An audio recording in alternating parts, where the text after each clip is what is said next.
we do on this episode? What do we do? What do we do? What do we do? Um, yeah, man, it's fun meal episode, so we're gonna have fun. That's the whole idea. Just have fun, right? Yep, yep, Yep, yep, yep. let's go. Don't take it too seriously. Don't take this podcast too seriously. You Wait, know, so sorry, because this is fan mail, we're not going to talk about a certain gun-toting gangster in Lagos. Or, but they say it's not a already, gun. They say it's not a gun. already, already, as suggested by one of our listeners, we're Yeah, naming the episode House on the Glock. House on the Glock. We're naming the episode House on the Glock. I was All on the right. clock. The man in question says he will be explaining to his congregation today. As we speak, I believe he's explaining to them already. So yeah, that's the latest updates. Okay, for those who don't know what is going on, right? Context. Who wants to give us context? I give us context since you brought this up. Give us some All context. right. So the head pastor, the general overseer of House on the Rock, a very trendy, flashy church in Lagos, um, Pastor Adefarasin, was seen yesterday or over the weekend holding what looked like a gun at first, but people now said is a taser gun in on the island. Now there's a culture on the island which I've forgotten the young man's name, the guy who now sells cars, who advertises cars, all of Lagos used to do a few years ago. He would stand around that body lawn, Banana Island axis and just spot rides and hail the people in there. And that's how he became big. He met Sheyi Tinubu that way, Joey Zaza, and other people. So now that a lot of Lagos has grown big and is doing bigger things, another guy has started the trend again, where we see people like DJ Copy and other people hail them, mention the name of their ride, the spec of their ride, and everything.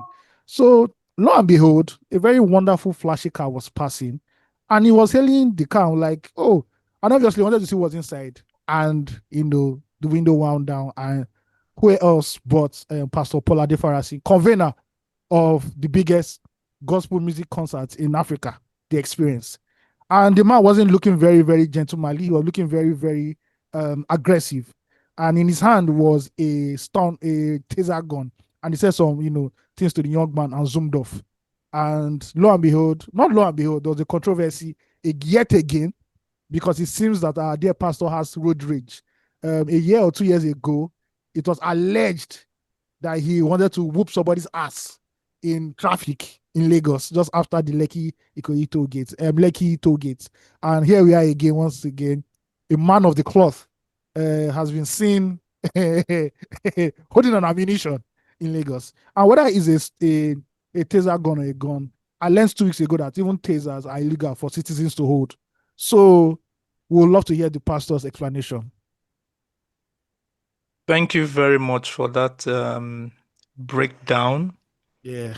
I believe he's already posted something. I don't know if it was on social, but I know someone was reporting that he said that what he was holding is not a gun. In the picture, it's a video, right? So people did screenshots of the video. Yeah. And to me, what I Obviously. saw in the screenshot looked like something you will put your index finger into a hole, And right? brah. And pull something and pull something back for something to it looked like the shape of a gun. It had the shape of a gun. But a very small one, like a pistol, something small. It didn't look like a Glock 9. It looked like something smaller than a Glock 9, right? I don't know what it is. I think the best way to just dispel everybody instead of saying wait till church service. Fam, this is not like, are we looking for like a series finale that we are waiting till Sunday to know what the explanation is? Post a picture of what was in your hand. Just post the picture. Post the picture and say, this is what I held. This Maybe was we know what where it we was they in my go. possession. Yeah, just post a picture of it. So he didn't deny. I'm looking for his post. It's no more on Twitter. I think he's deleted it. Oh, in that post, I believe he says he will now further explain to his congregation what Yeah, happened. the church. Yeah. Oh, so he's just trying to say that he doesn't. He I think doesn't care about officially, what we think. I'm not sure he can admit that he was holding any sort of weapon, even if Ammunition. like Yeah. whether it's a gun or a taser, whatever it is, because both are illegal. So Hmm. yeah, Okay, officially, I don't think he can I just want admit. to read the statement they put out issued on Saturday. It said, you might be aware of a video which has been circulating on social media showing me in what some have misunderstood as brandishing a firearm. I want to assure you of this, that that was certainly not a firearm, and at no point did I point such at anyone. Okay, all right, Pastor. Please, can you tell us what you were brandishing at the time?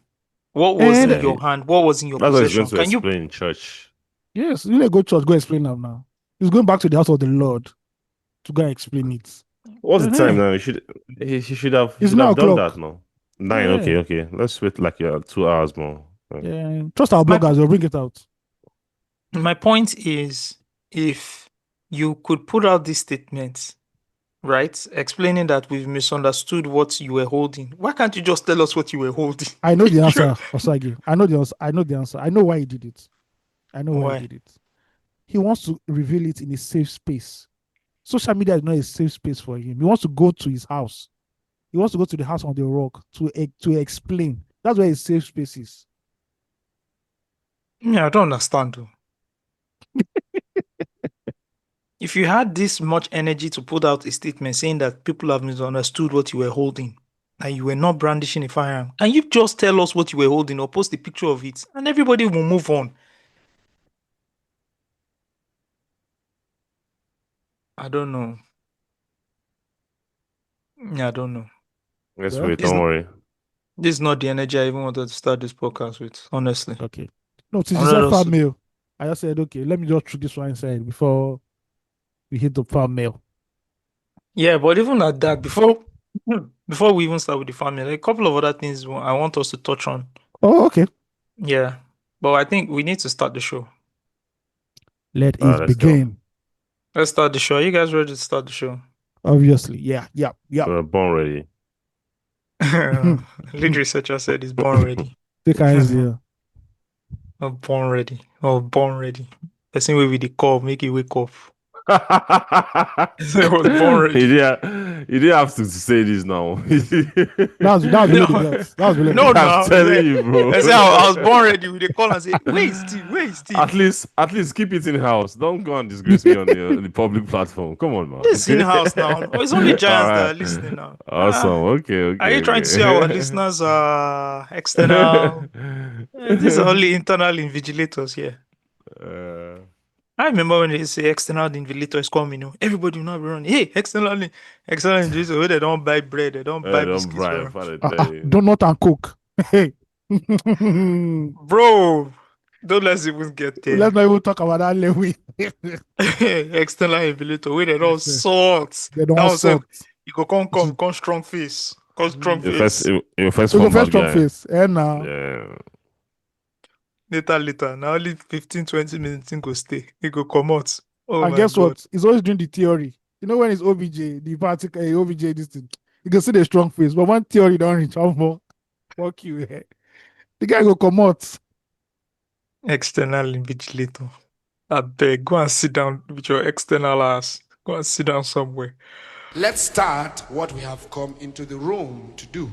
Like the way you turn me up, ooh girl, you burn me up, ooh girl, you turn me up, ooh girl, you burn me up. I like the way you turn me up, ooh girl, you burn me up, ooh girl, you turn me up, ooh girl, you burn me up. I like the way you turn me up, ooh girl, you burn me up, ooh girl, you turn me up, ooh girl, you burn me up.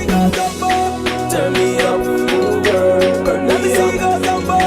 Turn me up, ooh girl, burn me up. I like the way you turn me up, ooh girl, you burn me up, ooh girl, you turn me up, ooh girl, you burn me up. Jumbo, ice prince and chopsticks Mac combo. I split the checks with my family when I go from Zambia to Congo. So I realized that life is but a jungle. I fit to write the script up with your jumbo. You fit to like the beat or to recite the sheets. I never lose them, what that one beside a humble. Some of them hate, some of them chat, some of them wanted to break my back. Some of them display the bad mind hearts. Some of them put knife behind my back. Some of them hate, some of them chance. Some of them wanted to break my back. Some of them display the bad mind hearts. Some of them put knife behind my back. Jumbo, jumbo, jumbo, that's my guy. Jumbo, jumbo, I promise I no go lie. A jumbo is that, a jumbo, jumbo is that, a jumbo is that, a jumbo, jumbo is that. I like the way you turn me up, ooh girl, you burn me up, ooh girl, you turn me up, ooh girl, you burn me up, turn me up, ooh girl, burn me up, turn me up, ooh girl, burn me up.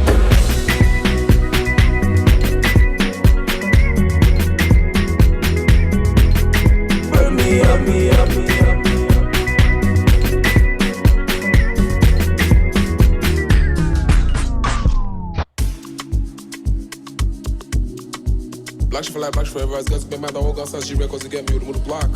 Nitty. All I know, all I know, all I know, all I know is that when I dey cock, I hit and go. All I know is that when I been shoot, I hit the hole. All I know is that when I dey cock, I hit and go. All they know is that when I been shoot, I hit the hole. So, why they wanna cause more? Put him in the cross. Talk, color be their own. Blood, did it on their own. Talk, so why they wanna bring blood down to my front? Talk, I don't wanna drink more blood on the dance floor. Supposing I falling with my color like this and that. I'm dressed in black. Opportunity no be waiting, I go they look them pass. So I light my pass, light that man with my bumpy. Tear got a knot on the monkey. Shake and yash for my money. Odumodu follow the cipher country. I go fill my glass, cup, higher cash, phone, while I the phone. Sean, my ups on the lost. Cause all I know is that when I be cock, I hit and go. All I know is that when I be shoot, I hit the hole. All I know is that when I be cock, I hit and go. All they know is that when I be shoot, I hit the hole. So I don't wanna cause more, put him in the cross. Talk, color be their own. Blood, did it on their own. Talk, so I don't wanna bring blood down to my front. Talk, I don't wanna drink more blood on the dance floor. I dey always expect these things. Normally, normally, normally. You dey try us, you dey try me. Normally, normally. We came here to party, nah, but you came here to find me. You came here to find me.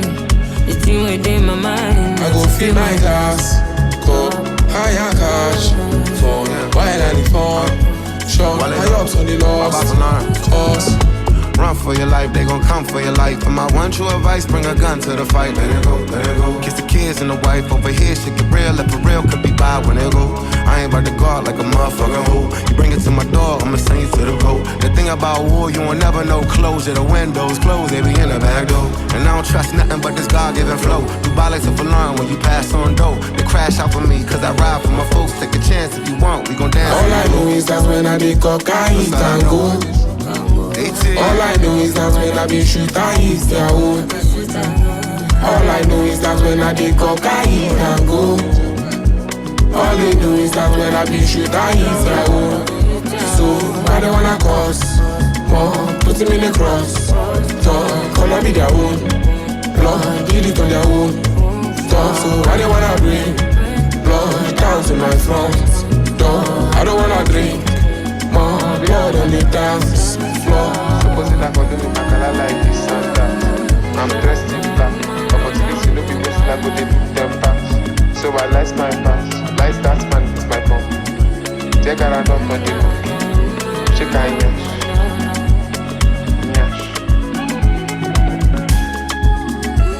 Do the breakfast, baby.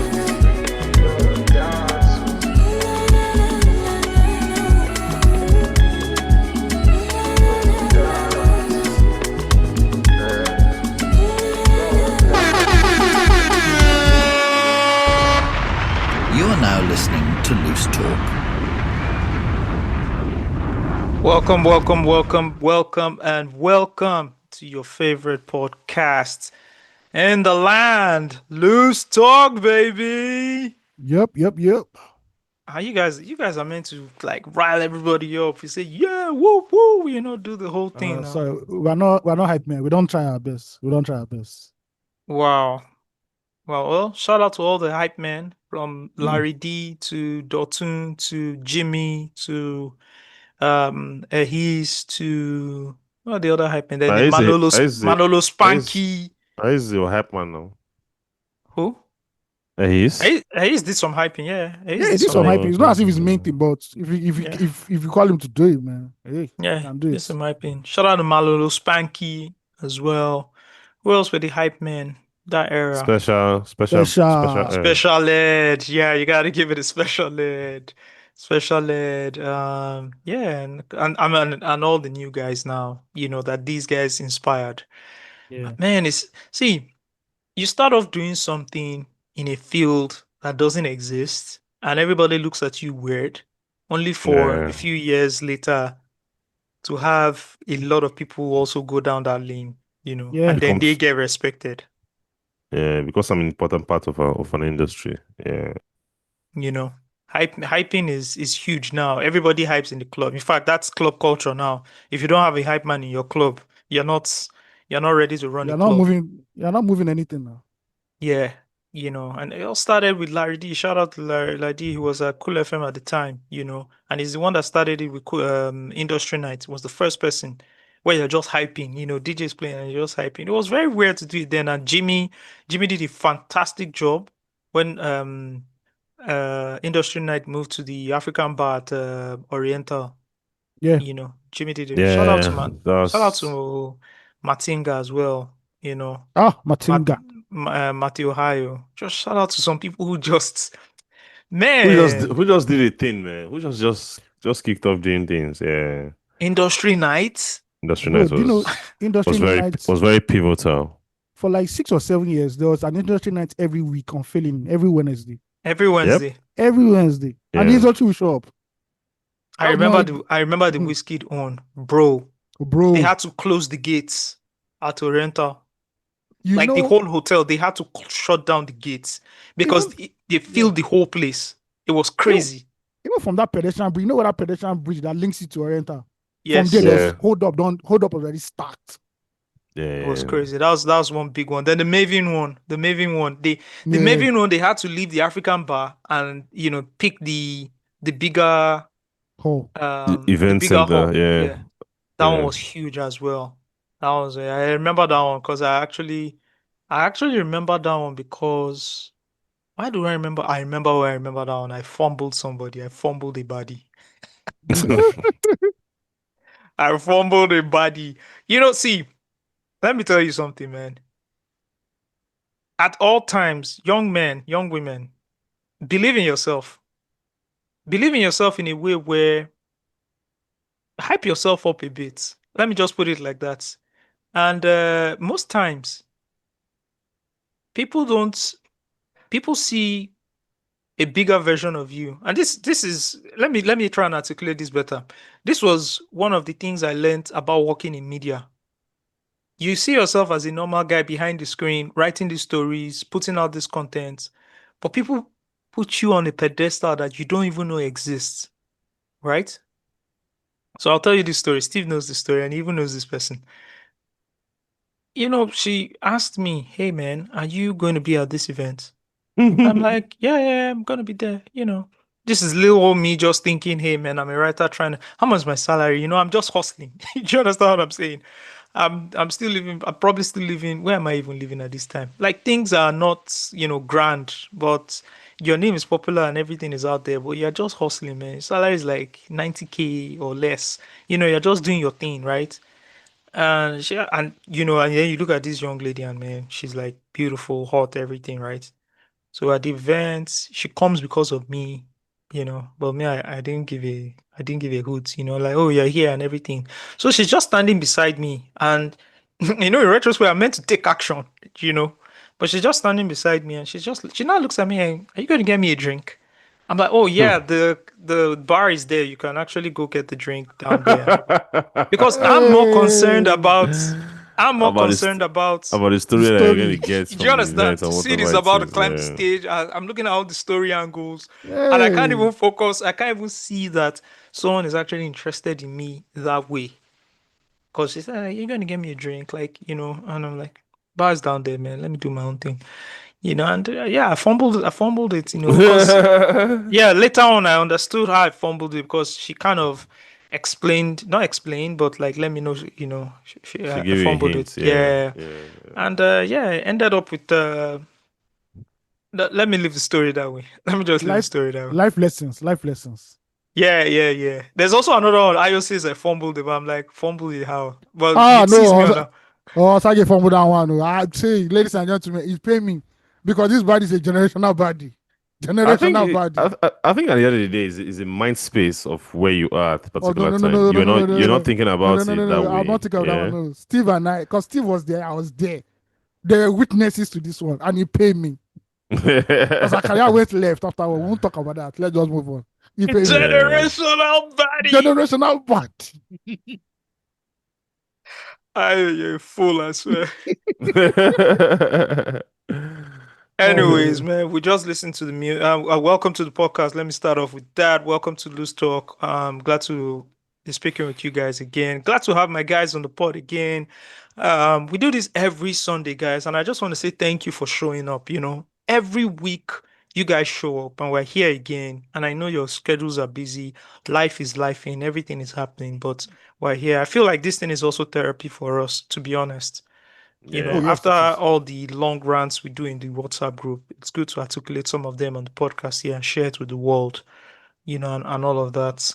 And yeah, I have my, you know, esteemed co-host with me, Steve, the lead researcher, Dede, and I am the AOT2, Tayo, Yep. formerly known as Ifa Tayo, but now Tayo, just strictly Tayo. Just strictly Tayo. Can't be, you know, forming allegiances All things have passed away, please. with certain Deities. deities, Mm. with certain deities. I like to see movies. You know how we have like Zeus, Yeah. Aphrodites, Calypso, and all these other Greek mythology, right? Heavily infused into pop culture and into movies and stories. I like to see. Mm-hmm. I mean, people are doing some stuff, but I like to see us do more. Shango, Oya, Oshun, and a lot more. Amalia. Just yeah, just infused into. I remember there was one very nice comic in Vanguard or Guardian. Do you guys remember? He was like a superhero, an African Captain superhero. Africa. Captain Yeah. Africa. Yeah. Yeah. Thank Vanguard. you. Yeah. Yeah, Yeah. Captain Africa. And he ran for years, and I For never missed years. it.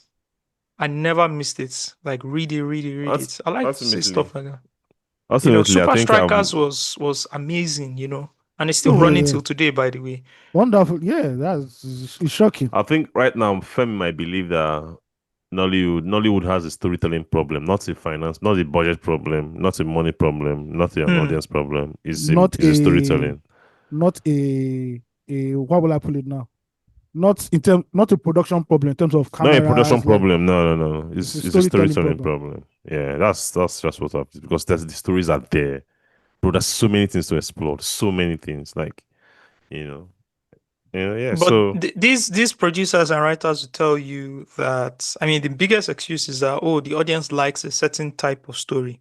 Do you think that's mhm. true? Or, it's like the chicken and the egg. What comes first? What you give the audience and then make the audience like, or what the audience says they like? What comes first? It's an insult for to say, oh, it's the audience that is, determining the direction of our production. First of all, can you tell me a movie of quality that's out there, like in terms of storytelling in the Nigerian market, that doesn't fit the Nigerian narrative or whatever it is, the Nigerian audience narrative that has been out that the audience did not, that wasn't popular with the audience or the flopped in terms of viewership or whatever it is. Is there any example of that, Ayo, to hold on No, I to don't say think this so. is why we don't do movies like that? No, there isn't We've so not far. seen it. We've not seen it. Well, it's not as cut and clear as you're describing it, Yeah, Steve. It's more like, mhm, oh, if we do a certain genre of movies, right, which is, yeah, say, ultimately comedy, right, yeah. it will always outsell the other movies that are not comedy, like drama or action. Yeah. Yeah. So if we're not So playing a comedy or comedy drama, right? And mhm, to an extent now, if we are not doing movies like, and there's no shade to anybody because I think they do their movies well, like Omogeto, like where Mm-hmm. yeah, Jennifer Funke Akindele plays in, or like where Yeah. Tony Abraham plays pleasing. in, right? Then the movies are not going to be, they are not going to sell. They are not going to hit Mm. high box office numbers High in the box office cinema. numbers. Yeah. So we've seen that pattern already. If you go on YouTube, right, YouTube Nigeria and check what is trending. What is trending is comedy first, and then like shock Romance. romance, then shock value, just shock value, like oh man Yeah, cuts beheads or wants to behead something, stuff like Yeah. that. That's what is the top trending, or like big news. So it's either shocking or it's comedy. So you have these writers. Ultimately, these guys want to make money. everybody does. Yeah, Do you understand what I'm saying? It's not passion. There's passion there, but you have to make money because you've collected this amount of money from investors and then you want to Yeah. recoup. So you now I, start I looking, I okay, don't think what they. kind of stories can I tell? So I, I I do think it's an audience problem. No, Sax. no, I think I'm not it's going to a accept it. is a know-how problem because as Yeah. a writer, as an industry, you should know how to sell a story to the Nigerian audience, irrespective of the genre. It's a know-how problem. They don't just know how to do it, so they go for the lowest hanging fruit, and it changes. It's seasonal. Before it used to be romance. They said that okay, romance not they sell again. That people are tired of their romance stories. They started doing comedy. So from wedding party all that the way down. Then when Kemi Adetiba did King of Boys, everybody wanted to start doing action thriller, action thriller. Yeah. Then that one left again now. Now everybody's doing epic movies. Everybody, especially Yoruba people now, everybody has told, I call it Oduduwa multiverse. Everybody's telling their own story now. They just go around and around and around, and they don't just, you can see that there is no expertise in anything, really. And the thing is that we focus too much on things that should be second or should be like second or third. The first is the story. We still have a storytelling problem because even if you look at all the genres that they say, okay, yes, from comedy to where we are right now, they see a fundamental story problem in all of them at the end of the day. So when we get that right first, I believe we can sell anything. They say Nigerians don't watch horror, but Madam Koi Koi was a big hit on Yeah. Netflix because it was well done. When you know how to do these things, it will sell by themselves at the end of the day. Because what they're portraying It, is basic human emotion. That's all. is this still on Netflix? Because I never watched it. I think it should still be on Netflix. I think that was the high school thing, right? Yeah, the secondary school, the normal Secondary Madam Koi Koi school. story. Yeah. Yeah. I think the Yeah, I'm issue we checking had now. with it was Let me that check it for didn't you. have like it was like a high school setting in America. Like Oh no, no, no. You are it wasn't mixing the like two in a movies. You are mixing the two movies up. I which know the one am I movie you're talking talking about. about? You're talking Oh, okay, from okay, Far okay. From Home or Be Far Away from Far Home or from something like home, that. yeah, whatever it Yeah. is. Yeah, that's true, Then that's true, that's no, true. Madam Koi Koi is So village secondary school. Village oh, okay, okay, secondary okay. school. Yeah. In Oh, the okay. So hinterland. all right, Yeah, it's still I'm on. gonna get to see it. All right, all right. Yeah, it's on Netflix. It's on Netflix. Yeah, Okay. yeah. Netflix. I think I'm still on Netflix Nigeria. Anyways. I am. Even when even when I don't intend to, the card is just there running and just being deducted. Yeah. Yeah, Yeah, it's there. It's there. So it's okay, there. fair enough. Yeah, fair enough. All right, before we even get to anything, we just heard music from Odumodu Black, Bloody Civilian, and Wale, Blood on the Dance Floor of his debut album. Yeah. Yes. Ezioku. That's one of my Ezioku. jams, man. And I love Wale's verse on that record as well. No, Wale was on topic on that song. Yeah, Baba Falari. Baba And Falana. yeah, before that, first record we played was Jumbo by Ice Prince. Shout out to Ice Princey Princey. That's one of my daughter's favorite songs, by the way. This Jumbo. Oh, for real? Anytime we're going to school or coming back from school, they're like, Dad, please play Jumbo by Ice Prince. Yeah. We're listening to it on Friday. I didn't go to work on Friday. The trains here are they're on strike, so I couldn't take the train. Oh. Yeah, so I took her to school, and when we were coming back, when she was listening to the song, I was just thinking about it that I think she asked me a question about ice cream, so I explained, right, and then she asked me how do I know, and I was like, oh, I know him, and she's like, oh, you know all these people, and I was just thinking about how my daughter and I are having a very nice day, listening to music. We're sharing the earpiece, the earpiece. She's using one, I'm using one, and we're listening to the music, vibing to it. And it just took me back to how I sort of put Ice Prince's business, right, all up on the Yeah. internet how Yes, you many years did. ago? You did. This was like like maybe 14, 13 Yes. years ago, Yeah. right? About 13 years ago. And I was just like, 13 years ago, this guy was a young guy. He just got someone pregnant. The person had just given birth, right? He's just experiencing this for the first time in his life. Yep. And I just put all of his business on the front page of a 16-page newspaper Journalism and where on they play and, that time. and on the internet. And I'm serious. So as I was walking my daughter home from school, I was just remembering all these things. Like, man, I did all these things to this young man, all in the name of like entertainment journalism because I had to break a story, Yeah. right? And I remember calling him. He was in Yola. He went for a concert or something, and he Yeah. was on the phone like, "Bro, please, like, I need more time, bro. Please, this is my life." And I remember speaking to him and his manager. I think it was Abuchi, that CEO of Chocolate City now, that was with him on No, it's tour. what's it him? Or the other guy?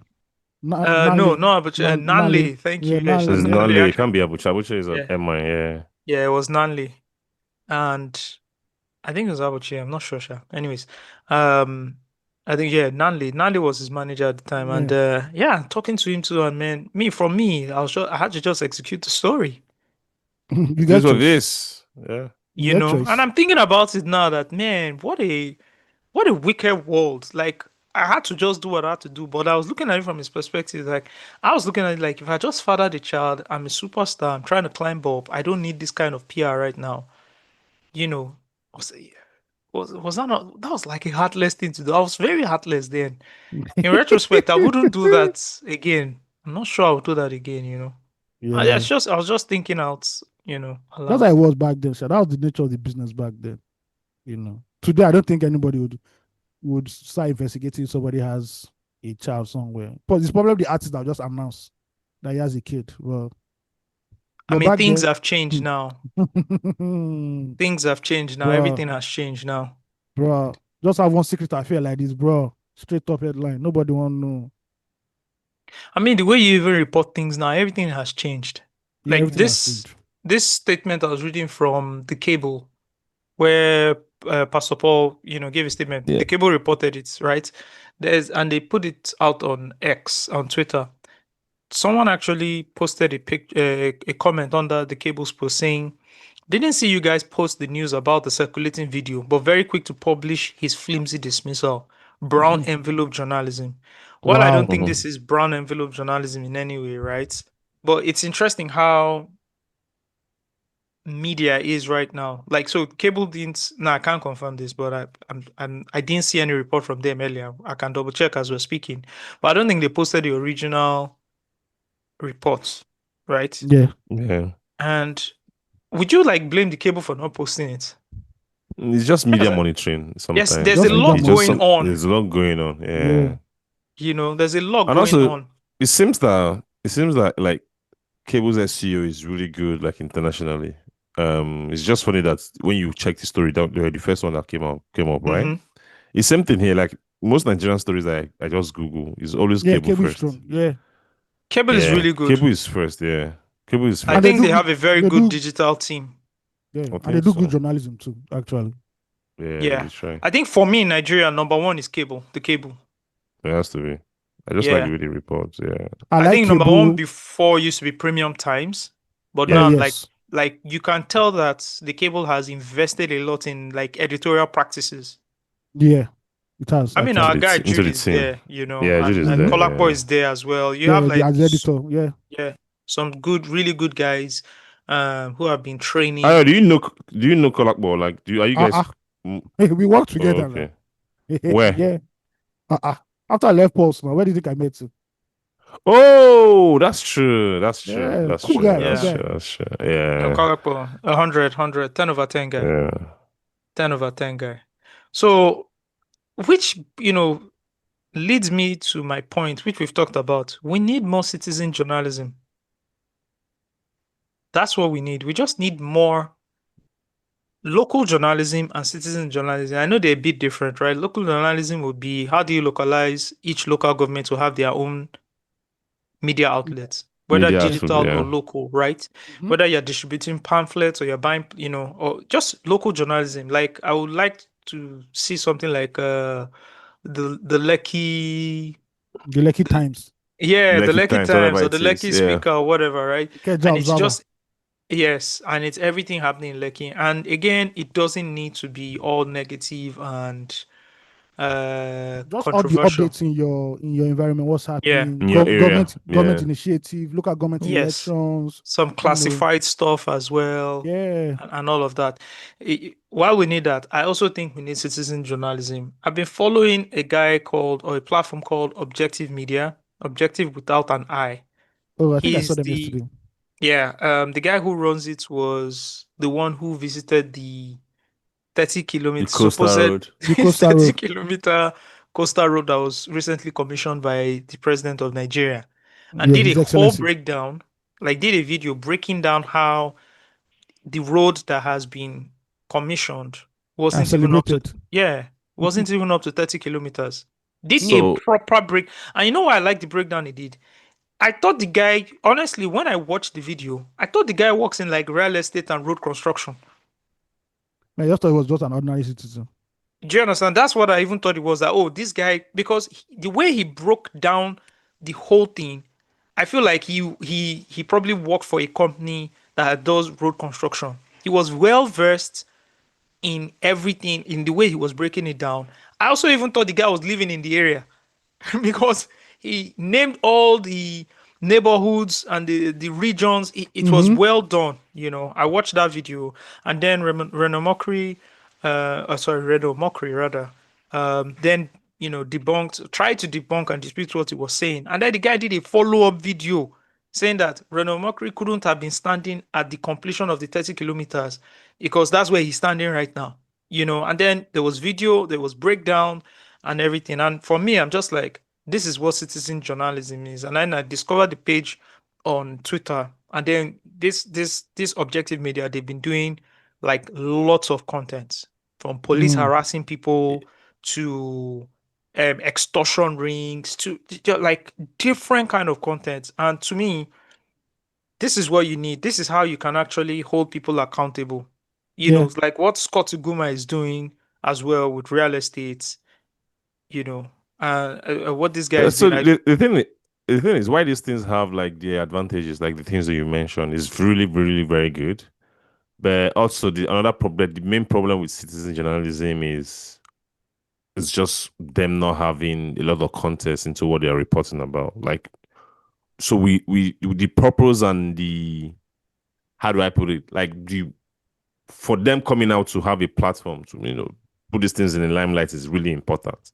But it's also important that the media also take over after that and provide a lot of context. So, for example, with this coastal road thing, the guy is just insisting that the thing is not the 30 kilometer that has been completed is not a stretch, right? And to be very honest, the minister has stated this like several times. Like, the 30 kilometer is not a stretch, but it take someone who's like a media practitioner, who's a journalist, to understand like backgrounding of a story, the context, researching what has been said before, what has not been said before, right? Why what this guy is doing is important, but he seems to be going back and forth with Reno, right? Which kind of like defeats the purpose of his like platform. It's still commendable. I still like it, but I'm just saying sometimes you have to just when you look at the whole context. Even Scott, sometimes he speaks and you see that he lacks a lot of context. He's Mhm. just Yeah. driven by pure passion and maybe disgust for what is going on in the real estate industry. You Yeah. get.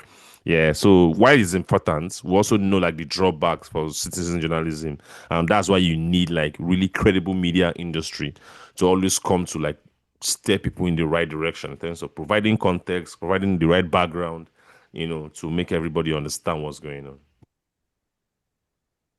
100%, Steve. I agree with you. But in the absence of that, this is where these people will rise. Sure, sure. Yeah.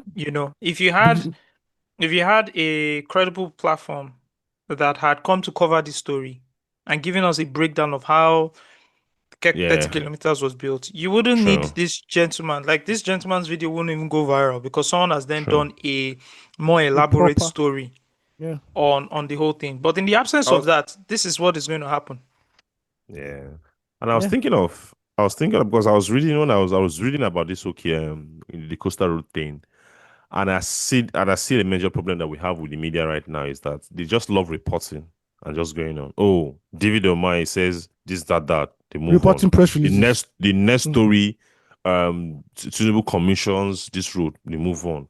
The next story, whatever it's like, nobody is doing proper. Like when you are reporting a story, you are linking it to what has happened before in that story, Mhm. right? I'm not seeing Context. it in. There's no context. It's just There's no context. There's no they're reporting hyperlinking. it. There's I'm then going. Yeah, a media house would have solved this problem, this whole issue of 30 kilometer in a stretch is not complete, by also when they reported the president commissioning the project, they would have given a lot of context in their materials to say, oh, the 30 kilometer, this is how the 30 kilometer, It's not a stretch. There's it's 20 not a and there's stretch. 10. There's 20 and there's 10. This is how it is. There's no proper like curation when it comes to like news right now. People just report and move on. So you just see scattered reports everywhere. So people who come and jump on one will just believe what they've heard and move on without understanding like the context and the background of it. So there's a major problem. And I think about And I how know what's we crazier. learned curation that time at pause, and this is what is really needed right now at this moment because the internet is so scattered. People don't have like the attention span is also scattered. People don't have like the focus to understand and gather all the materials concerning one story to understand it. You need somebody to come and put it together. But these guys are not doing it, and it's the failure of editors, it's the failure of industry not training the nice Gatekeepers. guys Yeah. exactly to understand what's happening. Absolutely. It's a list of factors, actually, a number of factors rather that has resulted to this breakdown in media reporting. Number one, it's that people are not trained enough, so they don't even know the right thing to do, Yeah. right? Most of the editors have left the field, and the people who you have as editors now are not well trained enough to even train the journalists. That's the first problem. The second problem is people don't even have the resources to follow up on these stories. Trust me, as a journalist, you're in your office or wherever you are, you're like, and we need to follow up on this story. Oh, how are we going to get there? We don't even have an official car or bus that can take us there. We worked in companies where there were like 2, 3 vehicles that can take you anywhere. We worked in Sure. another company where we had a truck. Do you understand? That could throw we could head out immediately. 5 minutes. What? This is going on. There's a building that has collapsed. We've hit the road. I remember one Yeah. building collapsed in Lagos Island. We're like, Yeah, we're hit the the road. first now. We're the Yeah, first to get there. or remember there was a building that caught fire or something. I think Chewy was like, we just put you on the road immediately. You know the best So, example? Remember when there was this armed robbery attack and then Daniel were around that area doing in like Lekki, vox pop in yeah, Lekki, and they were the the first to their bank, house. They just the bank robbery, and they just went there straight and reported everything. Yeah. So you don't have the resources. Number three, when the federal government launches or does a big commissioning like this, they invite the media houses and then they give these media houses like some sort of honorarium, right? This indirectly influences how the story is reported. Let's keep it a buck. Yeah. Yeah, Yeah. it's true. You're in bed with the So these government people already. these people give us some honorarium. Everybody's going good. The editor has taken some money. He has redistributed some of that money to the journalists that are covering the story. How you go come carry laptop, right? Say this thing is not 30 kilometers. When the PR guy calls you immediately and says, oh boy, what can I read for your website now? What's going on now? I thought we brought you here. We brought you guys closer. We grow. You know how the story. We brought you guys in. We showed the love. You understand? And all of a To be sudden, is very this honest, how you you're? can. Yeah, to be honest, it's not easy. It's not easy, especially in this economy. Because I remember like Jude was not being invited like places just because they know that no matter what happens, he's going to report what he's going to report. You get? I remember our pause. They used to, like they know him. They're all his friends. Like everybody in the Lagos State government. But they know that, so don't bring him here. What's the essence of it? Like, you invite people to influence their reporting. There's no need to even bring him here. Do you get? But and they also remain good friends. But they know that Yeah. this one, we can't invite him. You know, Yeah. understand? So, but people don't have that really that advantage or whatever it is, right? Like, people are hungry. They need the money and stuff like that. They're not being paid well. Do you get? So they just take it and move on. You know. So it is what it is. I see your point about citizen Yeah, journalism. I yeah. think I just got over excited with this guy. I know, no, no. Like you Like I said, said, it's very important. It is important because no matter what, even if it still lacks a lot of context, it's still important that you are holding people accountable. And these people are Yes. doing it without a lot of bias, are doing it without a lot of, they're just doing it with pure passion and just because they want things to get better. So with that intention, I think you can overlook some of the rookie errors and rookie mistake and rookie moves, right? Just because of the intention of what they are doing. Like Scott Oguma, I see him talk and I understand what he's saying. He's frustrated with everything that's going on. But sometimes, yeah, but sometimes there's also a lack of context. But you can understand that this guy is just being frustrated. And that's Yeah. why he's just on this movement, you know. yeah, absolutely right. Absolutely right. All right, man. It's a fan mail episode. Let's keep it going. Let's keep it going. Let's start off with first of all, thank you guys for writing in. Want to appreciate everybody that writes in. Got a lot of fan mail. We can't even read everything on the pod today. But just shout out to everybody who has been writing. Steve. So no, so I want to ask Ayo because okay, we know that if Nollywood keeps saying it's not a storytelling problem, there is a budget problem. Now that we have like AI, we're having like AIs that can like really give us like very things close to realistic clips. But you see those videos where there's one I saw of military men like in a movie evading somewhere. Did you see that video? It I saw looks it. I it don't looks think I like saw the person. it looks like a Hollywood movie. Like it looks like a movie. Do Yeah. you get? So like, is it possible that we can jump on this? Also, by the way, Timbaland is in trouble. Timbaland is being cooked right now on music Twitter. Have you seen it? I know now. I know. I He know why it's announced being an cooked. AI artist. And Yeah. I don't understand why people are pissed at him. I don't get it. Because that's somebody trying to jump on it on an important trend to understand how it's going to work for him. It might fail, but it's probably going to set like a standard or a process for how the music industry can utilize AI and scale with it, you know. So like I just think like Nollywood should just be the first to jump in on this. If we say we have budget problems, we can use AI to Hmm. to Steve, set up scenes, whatever, locations, whatever it is, and now focus on storytelling. That's Steve, just may I like bust your what I want brain? to say. Steve, may I bust your brain? A budget of 750K. And when I say 750K, I'm not saying naira. Was given to a certain Dollars. Nollywood producer. The film is Sure. trash. The film is trash. If you have the best AI in this world, the story will still be trash at the end of the day. So there's no hope. There's no hope. Nigeria needs at least 15 to 20 film schools that are training not only actors, but the people behind the camera as well. Yeah. That's when we know we are serious, first of all. True. If we don't have that, a lot of what Nollywood is bit off, we go rougher. But the thing about movies is that you get to a certain point, you can't rough it. You have to You know can't rough it exactly what you're anymore. doing. You can't rough cinematography. You have to go to school for that. There's no. There's There's this school in nothing. this school in the West. Is it University of Ibadan that used to have like this revered theater? So Ife Uh, had Ife. Oh, yeah. Ife Mhm. it's Ife. Thank you. It's Ife. Yes. Yeah. Yeah.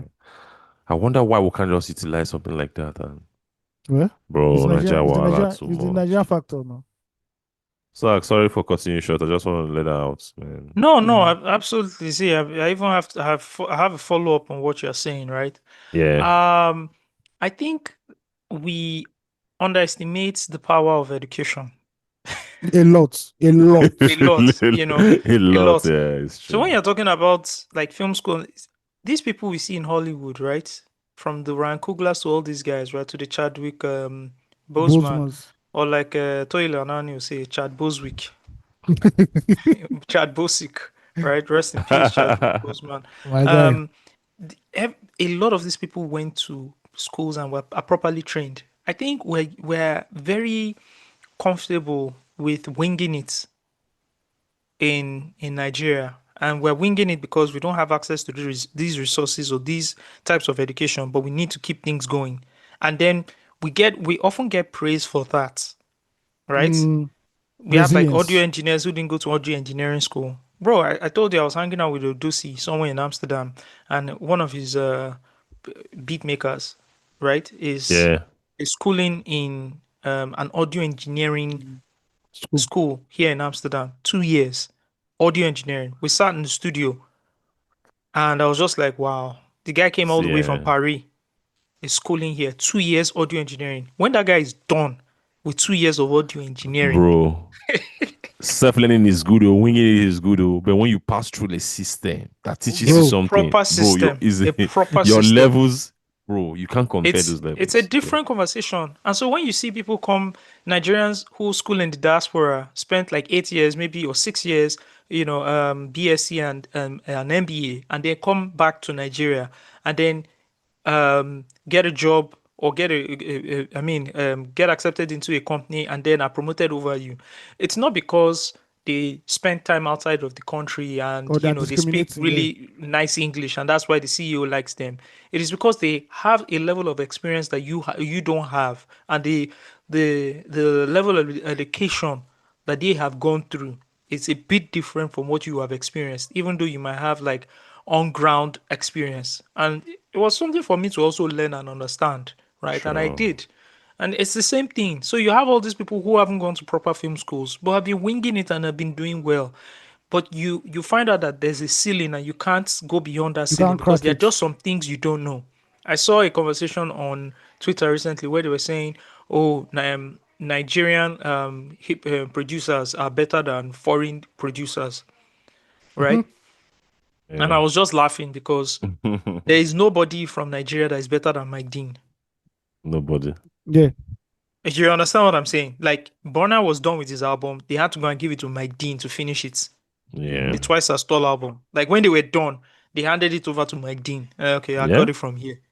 And then Mike Mm. Dean did his thing, and that's what got him a Grammy, right? So you just look at it like it's not winging it. You can't wing, and they were like, You "Oh, can't who wing can it. produce Shay vibes?" There was Shaolin. Shaolin. Like, can they produce that record? And I'm like, you, what Shaolin is based off. The fundamentals of it was created from this From Yankee hip hop, man.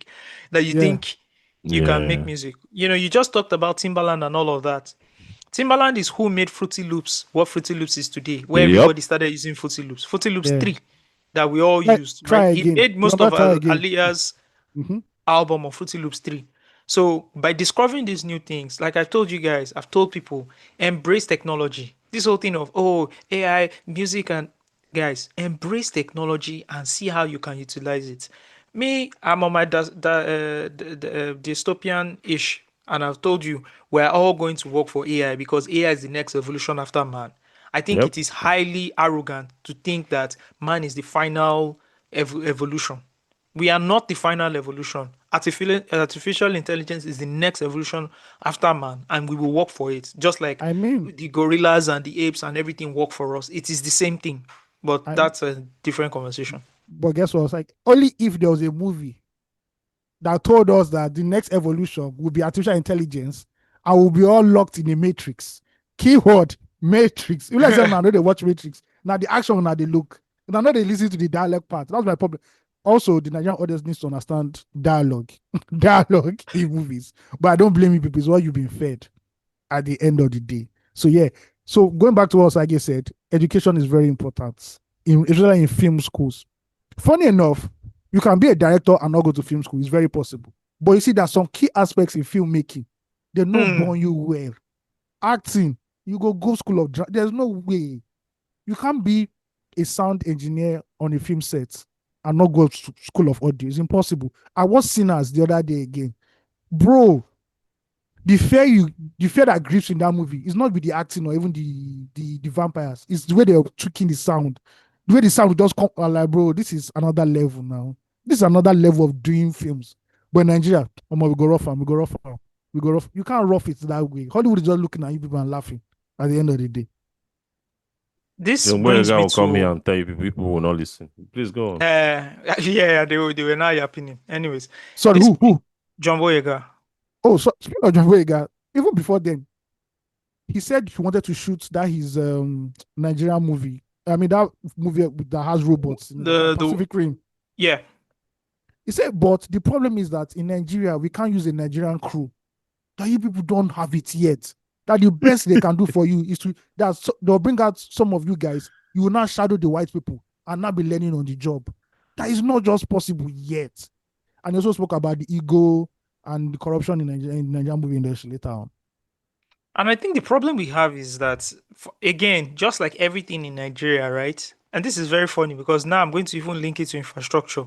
Fundamentals Yes. don't exist, but we've layered a lot on the fundamentals and then we're scaling it, right? Yeah. So you see a Nigerian company selling, you see like two Nigerian founders selling their company to Stripe for $200 million in a country where like electricity does not that cannot provide 24/7 electricity.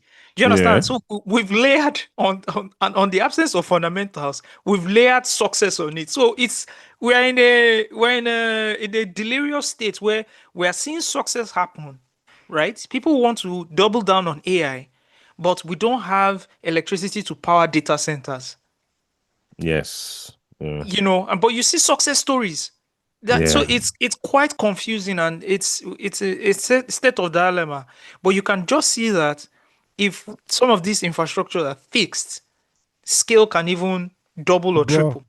Bro, if you Right? have electricity, 24/7 electricity, I'll build my film village and create sound stages, sets, big ass sets that people will be working in every day. Films will not be produced there. Simple. And there's the road network there is solid. But with that one, bro. I sorry. think ultimately, rounding up this Nollywood conversation, I gave this in a long thought, right? And I came to the conclusion that the problem Nollywood has first is that it never had an era where it was driven purely by passion. Living in Bondage, 1992, when our Igbo brothers, yeah, early 90s, 94, very so, early yeah. 90s, 94. 92. Oh, 92. Yes. Okay. When our Igbo brothers got hold of this industry, straight up, it was about money. Production line business. They were shooting a movie in 3 days. Straight up, yes. And that's what has defined this industry. I can tell you categorically, like Afrobeat, like contemporary Nigerian music from 96 to like 2004, or let me just 2003, were driven primarily by people who were just passionate about this thing. They didn't even have the idea of how they were going to make money. Facts. But they was just in it, just churning out sound. No matter how ridiculous it might sound now, they're just doing what it is. And when we have this conversation about them, there's a reason why, especially people like us, we speak about that era with so much passion, because we understand what they give to us with nothing, like with very, very little to gain. But they Until still give now, us, like, a lot of them didn't now, make a lot money. of them, they didn't make Plenty money. of them as broke. Nollywood never had that era. In short, the era Nigerian film had was about like 1970. So let me give you a breakdown. Yeah. So, because I recently did a project about the history of Nigerian film. So when you say Nollywood, guys, when we say Nollywood, Nollywood is the from movie 92. industry from 92, the home video industry, right? Yes. Nigeria had a golden cinema era from the 60s to the 80s. Bro, with amazing films. Amazing films that most of them have disappeared now. We can't even see them anymore. The problem is that when we enter the 80s, if you know the history of Nigeria, 80s was where everything started crumbling. 80s is why we are here, right? And basically. Yes. So people started pirating films that were shown on TV or films that were shown in cinemas. Yeah. In the 80s, there were many home videos, but they were released after they were in cinema. After the cinema run, yeah. Yes. So a few people started experimenting that. You know what? Let's just go straight, instead of shooting in celluloid, let's go just straight shooting with camcorders and shoot it out. Then Living in Bondage was the first big one. It was the first big Living one. in Bondage was created because Living in Bondage was created because we could not scale back to celluloid again. So we now said, let's find a cheaper means to shoot this thing. And for that to work, you now have to start shooting films back to back, so that the production line will be continue churning out movies and you have big profits. The people behind that industry were not movie makers. They were businessmen. Simple. These businessmen according to clients, these businessmen turned their back on the golden era of cinema and TV that we had, where there were high production standards, and decided to do everything cheap. They're like, fuck all that shit, we ain't doing all that shit. And that is what has killed Nollywood to today. This so-called, we are doing cinema movies again, bruh. They still have the same problems they had with in the home video era. We've not gone back to the real celluloid era, where standards were standards, where people were making big movies. We've not yet gone back to that one yet. So everything are hustle. I can tell you that the people in this era in Nollywood are hustlers. Hustle. Most of them want the bag. They'll now use 10% of that money to shoot the film. And the next thing you know, they're already driving in fancy cars and have big mansions in Lekki. There's no art behind it. There's nobody saying, oh, how do we scale things?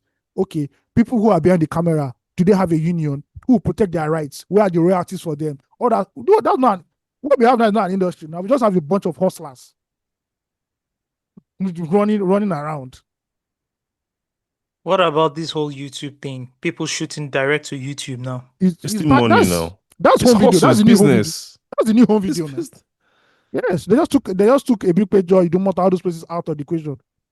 No more middleman, and they just say straight to the consumer. Purely profit driven. Purely. Yes.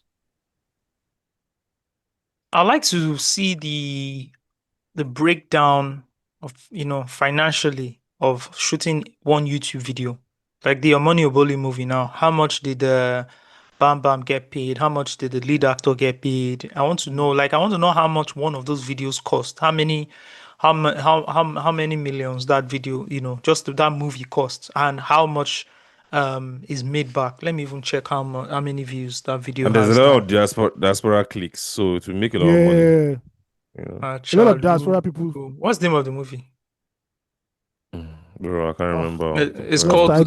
It's called Love in Every Word, but I wrote Achalugo, and And the it came first suggestion was Achalugo Nigeria movie, right? And then that was the first result on the result page. Oh, the You name know of I the like movie this. is Love in Every Word, right? It's You know why I like? Yeah. Okay, sorry. interestingly, I see that even Omoni Oboli is doing some really nice SEO on YouTube. Because the name of the movie Yeah. is Love in course. Every Word. She then has hyphen Nigerian Achalugo. movies 2025 latest movies. Yes. Yeah. Interesting. Because Because that's how when it people comes to search. YouTube, Yeah. That's what when it people are comes to searching YouTube, for. yeah, that SEO is bad though. YouTube people, they Yeah. shall and die. I see the movie has 25 million views in just 3 months. So It's made her not cash bad. back now. It's not bad. at all. It's good. So again, if you have a lot of people watching from countries where the CPMs are high, Aha, yeah. money She's in the making bank. money. She's bargaining. Yeah. Bro, The they're reason I These taking guys money. I like these these guys are Nollywood chunking movies. these things out like Bro. I can also see there's another one called Cupcake for Val. This one has 3.5 million views in 3 months. Bam Bam is also on the cover. There's Bam another Bam one has, Bam for Bam has His done like Love. 6. Yeah. There's another one for His Love. 2.8 million views in 1 month. Bam Bam on the cover. So she just said, Bam Bam, we're going to do 6 movies back to back to back. This is how much I'm paying you for the 6. In one Because- house. Yeah, that's how I'm thinking about it, right? Like signs her up for 6 movies, and then this is how much. So I really want to understand: is there a one-off payment? Is she doing residuals? I really want to understand how it's working. Contrast, yeah. Yeah. Let's commission you for that story now. Oh yeah, no, I did now. Yeah. I mean, that's if the people are willing to. The reason I talk like these YouTube movies is because I can watch them in 10 minutes. Like that Achalugo Bro. movie, I'm not sure I think I watched that movie in Achalugo- 15 minutes. I did it in 15 too. It's not 15 minutes. I was it's done. I did it in like 10 to 15 as well. I just It's go not a boom, case boom, of boom, boom, what's boom, the boom. Boom, boom, boom, boom, boom, boom, boom. Exactly. See, I watch Nollywood YouTube movies, and now I ask myself, what camera angle are they using? Because all the camera angles I've seen so far, this is not standard. I don't know where they're bringing this kind of camera angles from. Then the plot, I already know what's going to happen already. Like, bro, I don't And get it. Bimbo Ademoye is also Oh, grinding. she has a TV. She has Yes. 1.07 million subscribers on Bimbo Ademoye TV. I'm seeing movies like Broken Hallelujah. She even stars as the lead actor. So Oh no, I've watched one on Yeah. Christmas Day now, and Uh-huh. the other and Timini. there's Yeah. one with she and Timini have like Yeah, Charles Damn. Minu has They like have a yeah, verse. they They are have the a universe pair. of their Even own. even yeah, they actually have a universe because even before they made it to YouTube, they had Uh-uh. their own thing going on. Standard. So Standard. Yes. I'm looking at one now, Broken Hallelujah, starring Bimbo Ademoye Daniel, Etim Efong. This has 9 million views. She has The Yeah. Homecoming from 5 months ago. That has 9.6 million views. She has Fame and Fury, starring Daniel Etim again, Bimbo Ademoye, and that Uzo, the Uzo guy that was in the Achalugo movie. Yeah. That has 8 million views. She has another one called Ruse 2024, 6.6. Then another one, 12 million with Timini. Then 3.8. Then 14 million with another Timini. So you can clearly see, and she morphed because she had a character called Teropi, right? It's therapy. It's the Yoruba Oh, house that version of calling therapy. Yeah. oh Yabarakat, which is Yeah. a character, right? And so Yeah. she moved into that Tauma space a bit. These guys are But bro, the they are hustlers. yeah. Do you know another hustler? Uche Oh, Montana. Uche Montana. who's That Uche babe. Montana? That You guy know Uche Montana. now, the Now guy that babe, I oh, usually make fun. No, sorry, the babe, girl. now babe. Sorry, he's the Bro, one. She's the one that usually she usually pairs with this guy. The other guy, there's this YouTube actor yeah. that's popular on YouTube too. Yeah, See, yeah, that babe shoots a movie almost every month. She releases a movie almost bro. every How month. Uche you, Montana. I'm just Which learning of her. Uche Montana, the big Montana herself. In a Hawaii. Uche Down. Montana. She's strictly YouTube. She don't even get time. She don't even get strictly? time. Say she want to Yeah. do. I want to slap this Maurice Sam guy in the face. Q. So that Uche Montana and Maurice Sam, they always they have a lot of movies together on YouTube. They Oh, don't they do like have their six own Frequently. films. universe. They They have their have their own own universe universe. too. Yeah, a lot of them. I've watched like Maurice 2 or Sam. 3 of their movies. Their own is 10 minutes for me. 10 minutes. It's 10 I'm minutes. done. Yeah.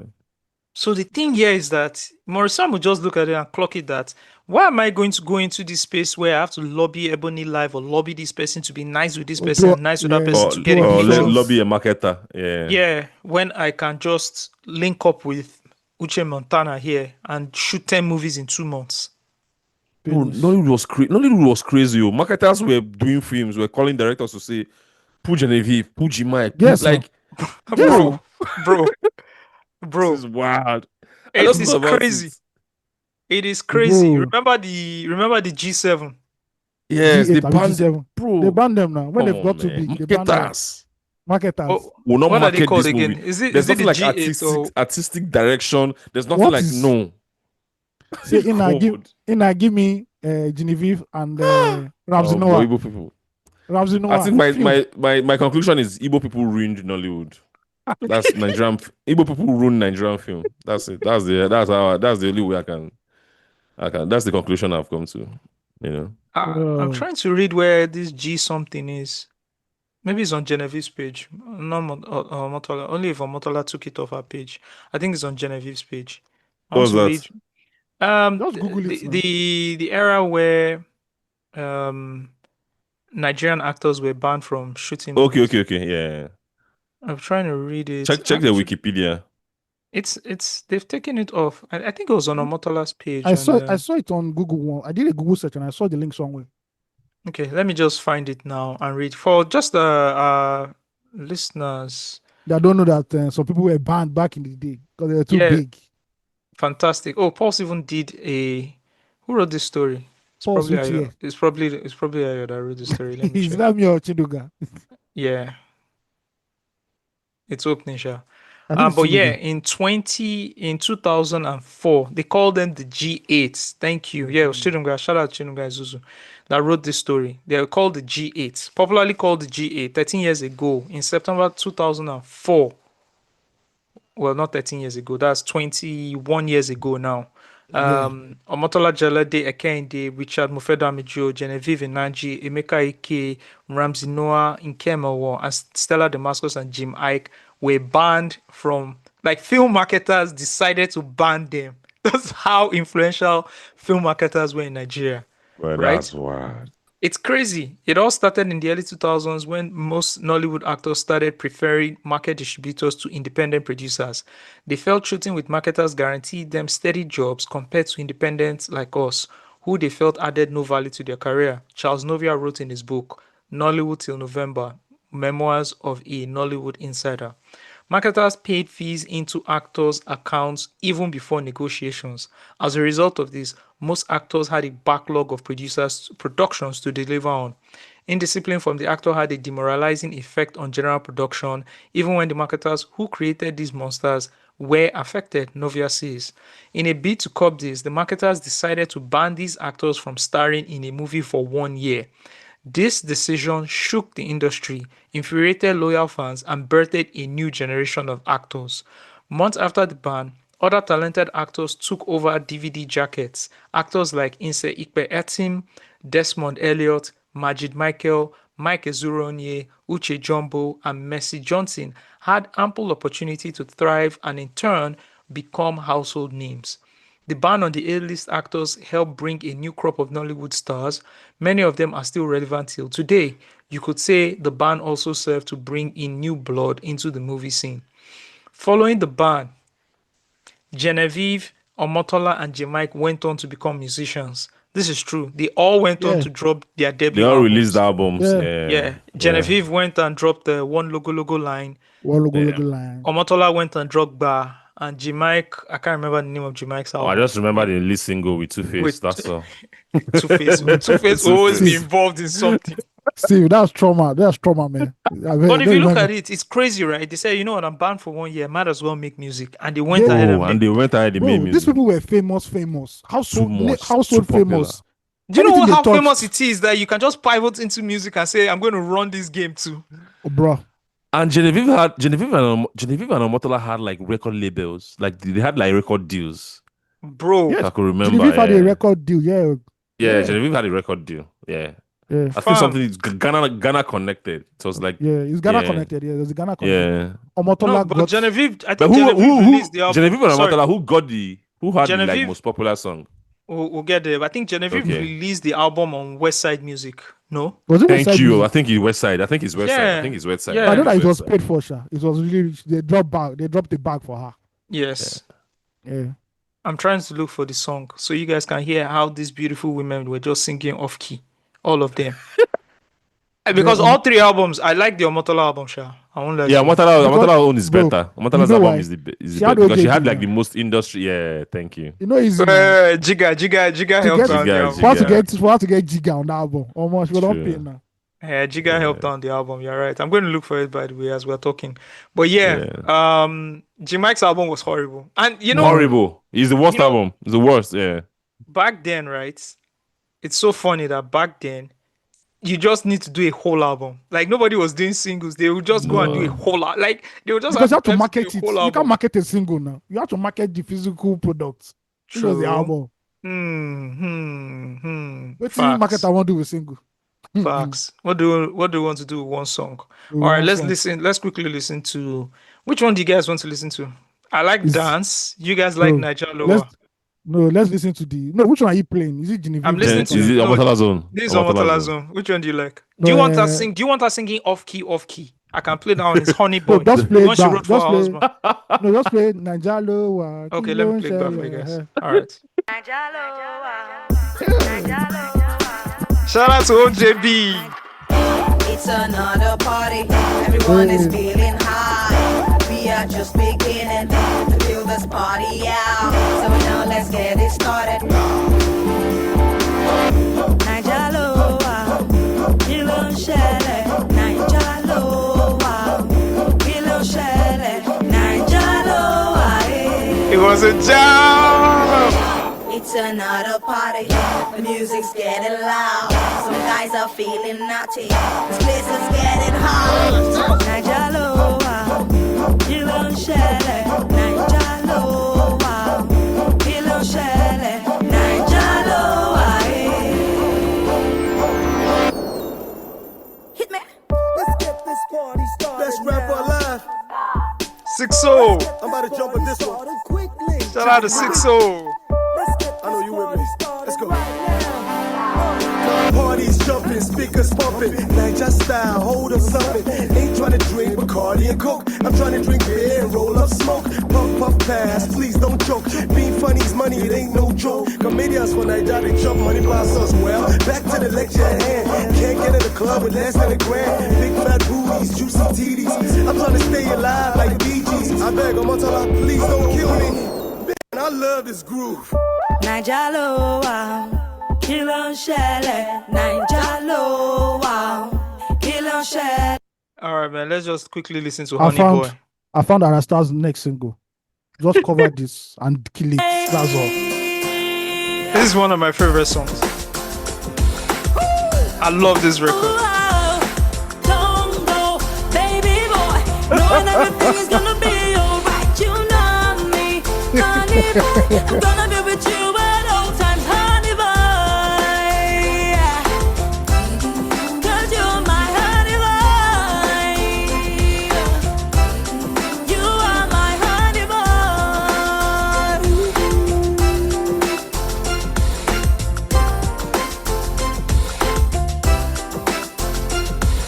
Fila.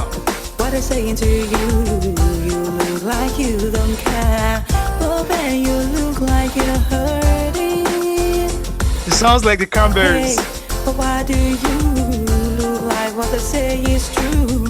Boy, you should know that I'm hurting too. Don't let those people break you down. Oh no, don't let those people bring you down. Don't let those people mess you up. Don't let those people change you. Don't go, baby boy. You can't tell me you don't like that record, man. Come on, man. That is fun. First of all, Osagie, just chill. God go Yeah. punch Nollywood. There was a movie. I knew that Omotola could not sing from a long time. There was a film where Omotola was the choir mistress of a church, and that film required her to sing. Bro, she took one special number like this. I said, "Nah, wow, God punish the audio engineer of this film." When I heard she was now about to drop an album, I was like, "What? Why?" It's mad. They both dropped the album in 2005, by the way. They got banned in 2004. They worked on the album throughout 2004. Dropped the album in 2005. For me, right? Rivalry.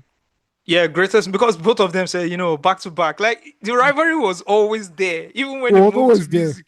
Yeah. For me, I Let's like what follow each other. OJB did on the album. There's a record called Dance there where he had Rugged Man at his peak. That record, OJB did. OJB finished production on the album. But yeah, and enough laughing at Omotola. Let's also listen to Please, you have to play the classic. That's really the classic. you have to play the classic. Yes. Hey!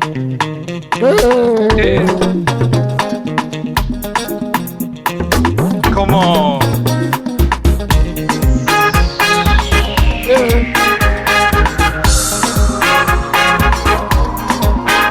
No more crying, no. No more fighting, no. No more tears, so I got my freedom, power, and more.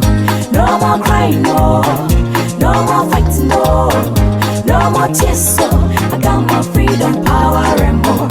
No more tears, so I got my freedom, power, and more. He used to call me my honey, give me silver, gold, and money, make me caviar and grapefruit, made me think I was in heaven. My mama saw through him, but baby girl wouldn't listen. Soon all I got was threatening, swearing, slapping, cheating, and trashing. Yes, all I got was threatening, swearing, slapping, cheating, and trashing. All I got was threatening, swearing, slapping, cheating, and trashing. The more I showed him I care, the more he gave me no ear. The more I gave him loving, the more he gave me nothing. Girl, no, yeah, right. Girl, no, yeah, right. Girl, no, yeah, right. Girl, no, yeah, right. I've stopped being foolish. I've stopped being foolish. I've stopped being foolish. Said I've stopped being foolish. No more crying, no. Hey, No more fighting, no. come on. No more tears, so I got my freedom, power, and more. No more crying, no. No more fighting, no. No more tears, so I got my freedom, power, and more. Thank you very much, Miss Genevieve. That's Thank you women very much, empowerment Genevieve. all the way Women from empowerment. 2005. You know easy, man. You know easy. Come on. And because we already jammed some Omotola, we jammed some Genevieve. Osagie, no. We have to jam the one and only Jamaica. I balance found it. the album. The name of the album is Who Am I? Funny enough, released this later on in 2009. And the first single, of course, which he shot a video for, is titled Who Am I? Featuring the one and only Two-Face, better known now as Tubaba. So That let's song listen. was, that song, I don't know what's happening. It's a full measure for meant to be whoever you wanna be. I do me best, I can't do you. My word, who am I? Stu Papa, who am I? Who am I?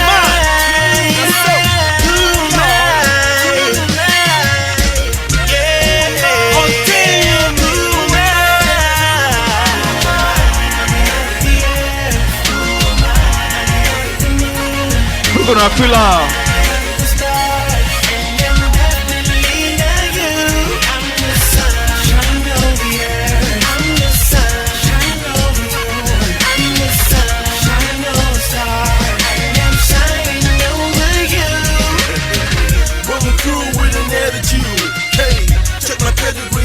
Than the other dude.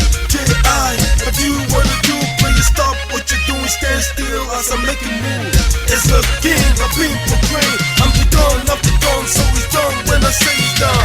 Because on God's son, bring the heat on the street, I'ma show you that I got some. Me on legend to run this. Hey, I bet the guys with the run this. I come through, motherfucker, come through. The night draw, I just stole the night show. The gentleman, genuine, hood blood. I'm backing money, on the other hand, I'm backing hits. Another ponder who I am, so I'ma break it down. I'm the prediction, I'm the contradiction. I'm the Ivy College, I'm the street corner. I'm the gentleman. Yes, a round of applause to guys. Do you know how bad it is that 2005 Two-Face cannot save a record? Like, do you guys know how bad it is?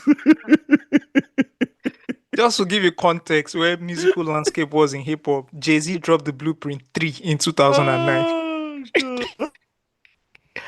Oh my God! Back here. This was Two-Face was Who am I? But he couldn't save that record. This is the only record, by the way, Two-Face has not been able to save. Two-Face will save any record. I'm telling you, that's how bad it is. Bro. But this one, he said, to God be the glory. This is the only apart from like musically, Two-Face failed. Like he couldn't. He tried. Nah, he couldn't. It's horrible. Genuinely horrible. Well, that's what happened that's what the G8. So while three of them had that impressive play Genevieve record. Sorry, did you play Genevieve record? Yes, no. Oh, okay. Sorry. Just no more now. The Power record. I wonder. Funny enough, Nkemo also went and did his own thing too. The classic. I go chop your dollar. You know he didn't sing that song. He was miming really. It. He just miming it. He was the producer. That was the producer as well. Yeah. Wow. Kingsley Okoye. He performed it like 2-3 months ago, and the reception was mad at a good hotel. Really? I go chop your dollar. Yeah. Yes. Don't forget that the reception was mad. Don't forget that Mama G also dropped it. Even Mama G, also did the record. I love Mama G so when they were dancing. He recently went viral. Like and a year this ago. This lady was there. What's her name? She was the vixen in the video. Tonto Dike. Tonto yeah. Lee. Yeah. Shout out to Tonto Dike. Remember when Tonto Dike bought a car for one of your big three? Let's just leave it like that. Let's keep it moving. Let's go. So Emeka, I wonder what. So RMD went and did his own thing. Emeka Ike did his own thing. Stella Damasos was stealing someone's husband. Ramsey Noah went and did his own that's my thing. part. Don't do that to Stella, man. Come on, man. She's a party. She's my party. Okay, I'm sorry. I didn't know. Do you know? I had the biggest crush on that woman. The day I saw her live. Oh. Sister, Damasos, that beauty, you know, that woman is a fine woman. Fine ass woman, man. Yeah. No, she is. Let's get into these fan mails, guys. Let's go. All right. Before we get into the fan mail, I have to give a round of applause. In fact, drop a bomb for the Podder of May 2025. I have to give a round of applause to myself. I tried to rig it. I'm sorry. I voted for myself. I want to thank myself, and of course, before I thank myself, I want to thank God, and I also want to thank everybody that voted for me. The results came in. I am the Podder of the month of May. I won the votes by 42%, followed by Steve 40% and Ayo 18%. I just want to say for everybody who voted for Steve, I know the kind of people you are, corrupt individuals, right? I wonder how you would look at the month of May with all the listening you did and then say that Steve deserved to win it. I'm shocked, but you know what? At the end of the day, my God prevailed. This The is an elections was attack. not rigged. It was a free and fair election. You can go and verify. If you want to contest it, it's fine. We can get Alexander Forbes to come and verify it, right? But I am the part of for the month of May. Shout out to everybody. I worked very hard for this, right? Coined the whole damn freaking phrase for Okay. this. And I can't just imagine how I was able to win by just 2%. It's still shocking. I thought it was going to be a landslide. But hey, Now, you I don't know like where democracy. This kind of I, acceptance speech with this one now. I know Jesus where Christ. people lie. I know, but I just want to say thank you for everybody for voting for me. For those who voted for me, thank you. For those who didn't vote for me, well, may God be with you. That's all I have to say. This is why an Edoma can never be president in this country. That's all I have to say. Now we can go into fanmail. All right, this is from the Amazon dev, and the Amazon dev says, "Thank you, Osagie. Good day to you, Giants. I'm writing to say a big thank you to Osagie for sharing the knowledge of ChatGPT 03. Guys, I tried it and the results were so stunning and beyond what I could imagine ChatGPT can do. I'm into academic research and sometimes ChatGPT gets me frustrated when I'm writing articles and doing research, even with my knowledge in prompt engineering. And I know how to use prompt well, but there are days it gets frustrating. With ChatGPT 03, it has been such ease, and I've also gone ahead to share with my friend who has called that she now says a prayer for me whenever she opens ChatGPT due to this discovery we just found. I and my friend are truly grateful. I really appreciate you guys for sharing valuable knowledge things. Continue with the good work, guys. Thank you. Thank you, Amazon. This is why I'm the podder of the month of May. You understand because I sort of like bring some sort of value to users. I don't Wow. come with fake lead researching. I don't come with fake stuff. I come with stuff that are helpful, that can help you progress in life. So Wow. thank you very much. And this is Steve. one of the reasons why. Oh, wow. Steve, you not go see contracts for this government. I tell you. You not go see one contract. So I just want to say thank you very much. Let's go to the next one. This is from Ibitoye, the Peter Obi frugality conversation. Some episodes ago, you guys had a conversation about why Nigerians like a frugal person like Peter Obi. You guys concluded that Nigerians loved him because he was successful and had money. I think you are right. Yes, Nigerians love people who have money, but I think Obi's appeal transcends that.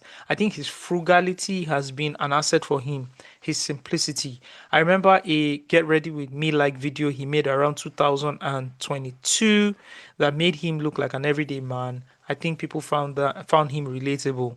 Then his frugality. Many Nigerians believe their government wastes money every time, like spending 21 billion naira on the vice president's residence and lawmakers budgeting money for new cars and new things every year, like those things have an expiry date of 1 year. Ridiculous wasteful spending. For Nigerians who believe Nigeria's problem is more of wasteful spending than insufficient funds, Peter Obi represents a radical shift to judicious spending. So I think people value him for his frugality. They want their government to stop spending on frivolities while asking them to tighten their own trousers and endure unending hardship. Obi has a track record of frugal spending in Anambra. I think he's more popular because of that, not despite that. P.S. I wrote this before the Europa final. I know you. I know. I don't know when you read this. Steve recently said, "Man, you couldn't lose to Tottenham because it was impossible to lose to the same team twice a season." Actually, there's a recent precedent for that. Tuchel dog walk Pep in 2021, BTCT in the Premier League, FA Cup and semi-final, and UCL final in a space of 3 months. So hopefully Tottenham follow that precedent and annihilate those noisemakers in Europa League final, which they ended up doing. So, Ibitoye, I see you are not a Man U fan, and then we have problems. But yeah, shout out to you. Quick one on what Ibitoye said about Peter Obi. Ibitoye, I think you're 100% wrong. As a, as a matter of fact, it is because of Peter Obi's frugality he got impeached in his own government. I think twice, I believe, right? Yeah. Yes. So I think it's yeah. It is this same frugality. It is this same frugality that you're talking about that got him impeached, right?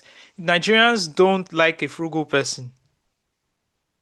If they liked frugal people and they hate people that spend money excessively, we would have seen a general reaction to that.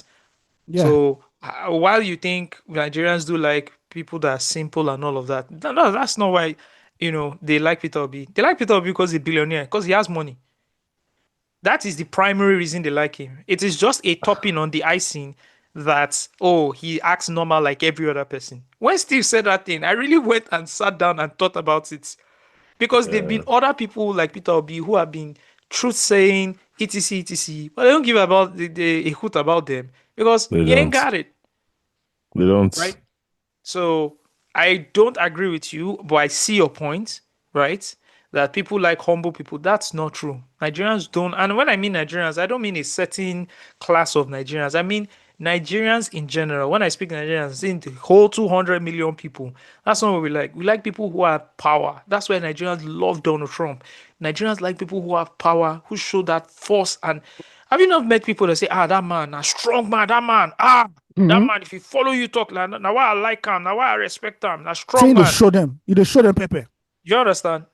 Nigerians love people who speak to them harshly, who speak to them in a derogatory manner. As long as you show that sign of force and power, Nigerians will respect you. And I think why people love Peter Obi is that while he has all that money and everything, he kind of acts like simple. But don't get it twisted. If he was like every other person, does Donald Duke show an excess of wealth anytime he's talking or in his videos or anything? Yeah, it's very No, simple no. guy, to the best of my Do you knowledge. understand what I'm saying? And we can mention like many other simple people, Patomi, so many people that if they try and run for president, nobody's going to give a hoot about them. So don't let's get it twisted. Man is rich. Man's got money, man. And that's why people respect him. You guys have anything to say about that? No, you hit the nail on the head, man. Nigerians don't like other from our voting patterns and the kind of politicians that we admire. It shows that we don't care about that money saving. You being a frugal spender, let the money go around. Let the money go around. Turn your back to corruption so that people can steal.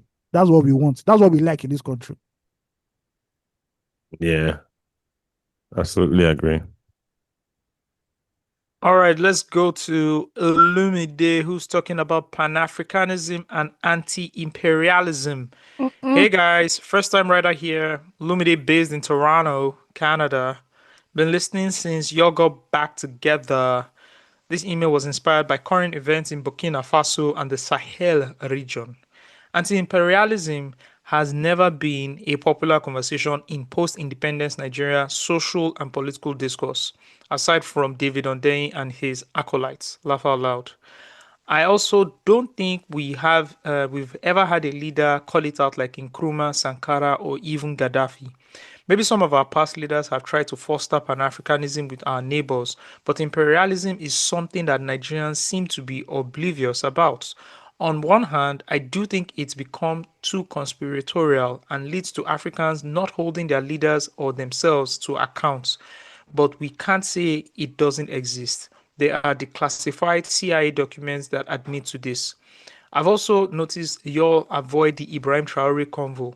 I understand the phobia for military regimes, given our history with them, but none of our successful coups were really revolutions. They were groups of people in army clothing taking turns at power. My hope is that Traore has the best interests of his people. The fact that it's not democratic isn't important to me. Dictatorships work in certain societies and democracy is bastardized in some others. Finally, rightly or wrongly, I think Nigerians are generally admirers of the West. The contrast between that and former French colonies or even Nkrumah's Ghana is interesting. My question is why? Have a good one, guys. Cheers. See, I won't lie I to have it. you, Olumide. Let me just quickly go so I Okay. can get out of the way for you guys. I am I'm suffering from PTSD. military PTSD. I'm sorry. I can only speak to my reality while I can see what is happening. You've mentioned Sankara. Of course, I share some of those sentiments that, oh, somebody takes over his own region and then pushes the West out, and all of a sudden, the rebels are empowered. You understand? We've seen these things happen. Even the Gaddafi case, we saw it happen, right? Or even in Kruma or some other. There's always that conversation of Western influence in African countries. That has always been there. Even for the Ibrahim Traore situation going on in Burkina Faso as well. We saw I have forgotten his name, the U.S. military officer who made those very disparaging comments about him, and Yeah. then backtrack later on, right? And then you're like, okay, we see what is happening, and then we see Traore aligning with the Russian forces and Russia and China, right? And kicking France and French military out of their base in Burkina Faso, etc., etc. For me, time will tell. I can't have like strong formed opinions about it. From what I've watched and just experience I have, right? Time will tell where everybody's going. But don't forget, I just want to mention, right, is that we've seen similar military takeovers, right?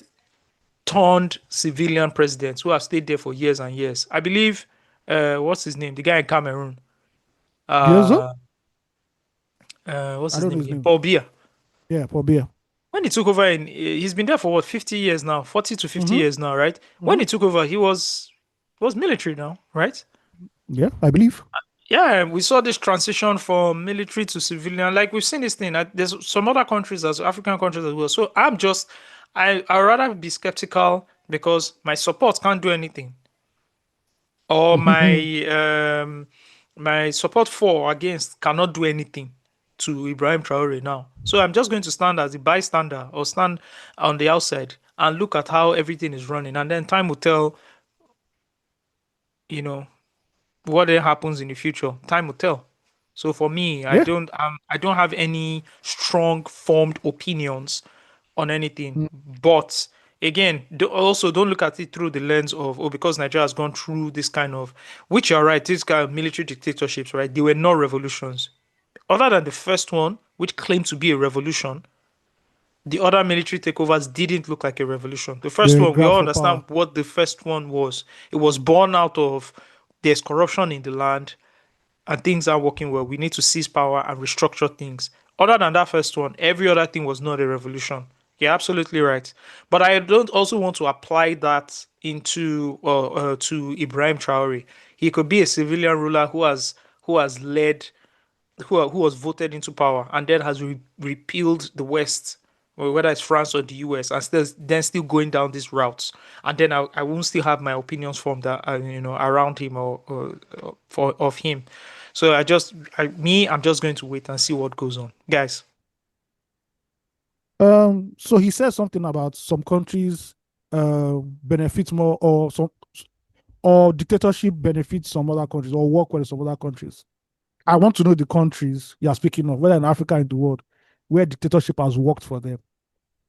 Secondly, I have a huge distrust for military regimes. And apart from being a Nigerian, I would like to know again which military rule has worked well for an African country. Some will say Gaddafi, although there are cases where Gaddafi was heavy into human rights abuse and killing his own people. But we'll leave that. I'll give you Gaddafi. Where has it worked again? So for close to how many years? Let's say 1940s to now, we can point to two military regimes that has helped an African country. Traore is using the same textbook as all other military rulers. Say a lot of yada yada yada yada yada. After 4 or 5 years, what happens? When is he holding elections? Has he announced when he's holding elections? Because your people did not vote for you, even though they are happy right now. A time will come when they say, "Oh, we want to go back to civilian rule," and that is we really know who you are at the end of the day. Mugabe did pass this one. We also have it ended up in his country. We've seen this play out so many times until he shows heavy working. I do not believe in him. Africa has been filled with so many false messiahs in khaki uniform, and nothing has happened till today. Africa is still the butthole of the world. I'm very sorry to say that. Our leaders are terrible, whether civilian or military. It has clearly shown its way. I do believe that Africa needs to create its own governmental system because clearly democracy is not working for us at the end of the day. But to say I'll not support Traore and all the PR articles I'm reading that is giving free rice, is giving free beans to people, I don't believe all that working. Mutala Mohammed do pass all this one. He took one to the dome. The Mobasanjo do pass all this one at the end of the day. IBB did pass all this one. Bro, we are not moved by this. Announce when the next elections are holding first. Then I'll first know whether you are serious. Thank you. I don't know, man. This is a very I vex for the matter. it's a verse. It's very as a Bro, Nigerian. it's empirical. No, sorry, Steve. Empirical evidence. Where has he worked? First of That's since the thing. 1940. Where's the record? Where's the record? Right? Where is the Like as record a that one has yeah. worked? You can That's even why say, it's, okay, it's Gaddafi. Fine. But the other was in call. yeah. Come on now. That's why it's difficult for me to be anti-imperialist, like because the best form of governance that I've experienced is shaped and driven by the West. Like this is I'm not denying the harms of imperialism, like from the cultural, the colonial exploitations and all that. But at the same time, it's I think it's dishonest to ignore the progress that we've made with like the type of governance and the system that has been shaped by the West. You know, like I has mentioned, do we have a history of we being self-governed and having progress? Have we experienced it before? Where was it in history? Do you understand? Like these are questions I often ask myself. Like growing up in Nigeria, where like leadership like failed to serve the people, like our institutions are weak, corrupt system. The examples of Western governance, as flawed as it is, it represents the closest thing to progress, order, justice, civil engagement, whatever it is. Development. From exactly, so from the rule of like the freedom of speech thing, like education models, like bro, they've delivered where our local leadership have failed to deliver. So, like I said, like I always mentioned, where's the record? Where's the history to show that self-governance in Africa has given us more progress than the ones driven by our colonial masters, right? So, like, that's just where I am with it. It's not that deep for me.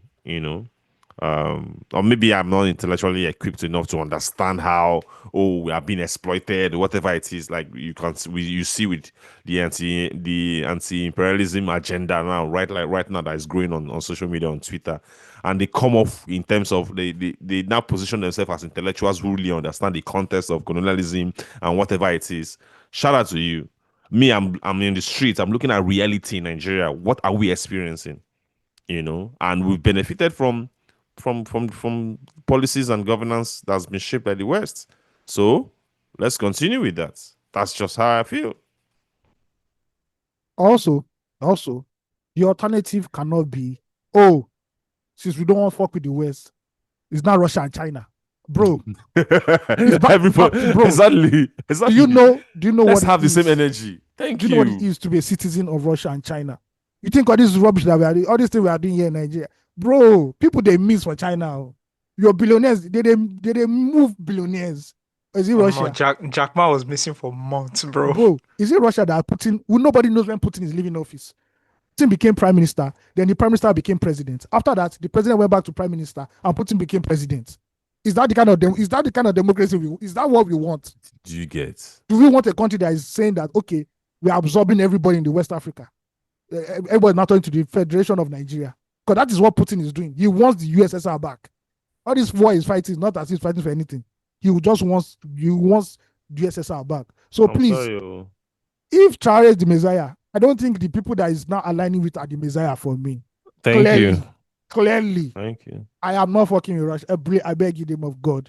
You can see as this China, you can abuse America and live with it. Nobody's abusing China or Russia. Bro, you're out. Romanticizing of military rule for me. Like I'm not going to accept it because no. It's an absolute for me. I do not fuck with the military at all. At all. Okay. All right, since we're in this international news space, I just have two quick ones to just drop for you. Colombian senator and presidential candidate Miguel Tubey has been shot in the head. Yep, but he survived. He survived. Well, he survived? Wow. He survived, I'm sure. Check, confirm. Miguel Tubey shot in the head and survived. Check. Did he die? I think he died. I think I seen some flash. Some news flash like that. Oh, okay. He underwent a successful surgery, but conditions remain critical. Oh, okay. It's just scary because the first time the report came out, Colombia media came and said he suffered a blast to his head. They didn't say he was shot until a footage of the shooting came No, came on social It media. just means who's controlling the media in Colombia. But he's supporting he's campaigning for the narcotraficante. president. He's That's campaigning for the the president. yes, he's He's a campaigning for the presidential president. candidate. He says Candidate campaigning now. for the president. Oh, sorry. He's a maybe I misread. He's a fuck. You understand? Oh man, Bro, this is a country where somebody decided to blow up a place because the Hey, presidential things have candidate was been there. things have been better for Colombia for a while. This will just bring trauma for them Yes, again. because It's bro, crazy. It's crazy. Going back to that Shakira- era where they were. Hey. Shakira was the hottest thing in Colombia. It can't be this now, bro. Please, I beg. We can't go It's back to those crazy. days. Guys, I discovered a news platform called Ground News, right? They also have an Yeah. app. I discovered a platform, very nice platform. You know what it does? It aggregates all the platforms reporting on a certain news and then curates it, right? Oh, And then has a meter that shows whether the news is leftist, is in the center, or if it's right. Yes. that's It's dope. it's brilliant. I It's bet share the link. brilliant. What's the name again? Ground News. Washington Post tried doing that. Really? This meter thing, yeah, but I'm not sure they're still doing it. I think They after don't the know their change of owner. ownership, they stopped it. Yeah. They don't know their new owner. Are they high? This is brilliant the way it reports it. So you have right, center, and then middle. Then it shows you based on what you consume. It shows you if you have been reading more right wing or left wing or center content. Then at times, if something is reported, if something is reported in the left, it then says, "Oh, for right wingers, you need to read this because that kind of story is not being reported by right wing media." It's brilliant. I discovered that. Also, in global news, second one I want to mention because I also live in the country. The Dutch government collapsed. Dutch Yeah, boys. the Dutch government collapsed. It collapsed because the leader of the majority party, the PVV, pulled out of the coalition. Right, coalition had like two or three other parties, and then he pulled out of the coalition, and immediately, right, the government will collapse if the biggest party pulls out of the coalition. He pulled out of the coalition because he wanted stricter laws on asylum and a couple of other things. And then the other parties, which are like center right, and Yeah. the Farmers Party didn't agree to it, right? But there's also, another another other reports by political scientists saying he did it on purpose to crash the whole thing so that they can go into elections again. So they are in a new set of elections happening in October, the snap elections again, and he's going to run on the same party. So the guy is right wing, he's know also the guy right, now. yeah, Yeah. Geert Wilders, and people voted for him. The majority of Yeah. Dutch people voted for him because That's he had democracy. some really crazy right wing agenda. He wanted to ban Korans. He wanted to ban asylum seekers from Syria, like some really hardcore ones. So when the party even came into power, like the consensus from the coalition party was like, you can't be the prime minister. So Dick Schoof now became the prime minister. But with what's happening now, the prime minister has also had to resign, and then they've handed the country back to the king. Also, Holland is a monarchy, right? Yes, so Netherlands, it's a parliamentary constitutional monarchy with a unitary structure. Okay. Okay.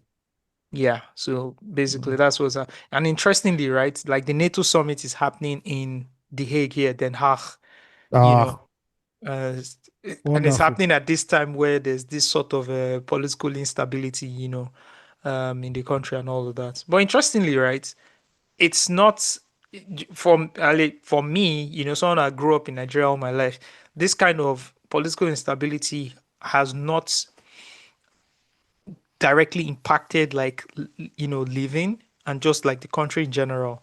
I've not checked the stock market to see how much it affected the stock market. I might do that while we're talking now, but I was just imagining this kind of thing happening like in Nigeria and how if some days these things happen and you're like, you're not going to school today. Yeah, I'm not going to school. Everybody stock up. The banks are not opening. Shortage of cash. Cash is the one that suffers first. It's cash. Every Nigerian it's cash. There's no money. People are not going to work. The transportation is not working because grounded. Yeah. I remember the day before the last election, right? I went to Ebano. It was a ghost town. People don't buy. They don't buy everything finish. people were carrying trolleys out. It was as if we're going to be at home for the next 3 weeks. I Because remember. election for People went. Nigeria, I remember. Yeah. nobody knows as it be. It get us. Yeah, you got us the bill. Yeah. So yeah, let's move on to the next. Should we go for a music break or should we go on to the next one? Music break, music break, music break. Why music break just like that, like that?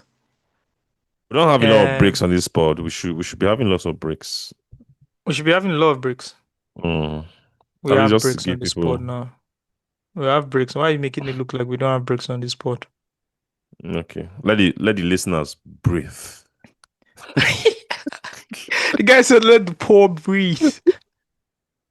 They didn't know he was going to suffocate them. He said, "Let the poor breathe." Anyway, man, let's listen to Yawa by Ajeboda 22 and BOJ. Yeah.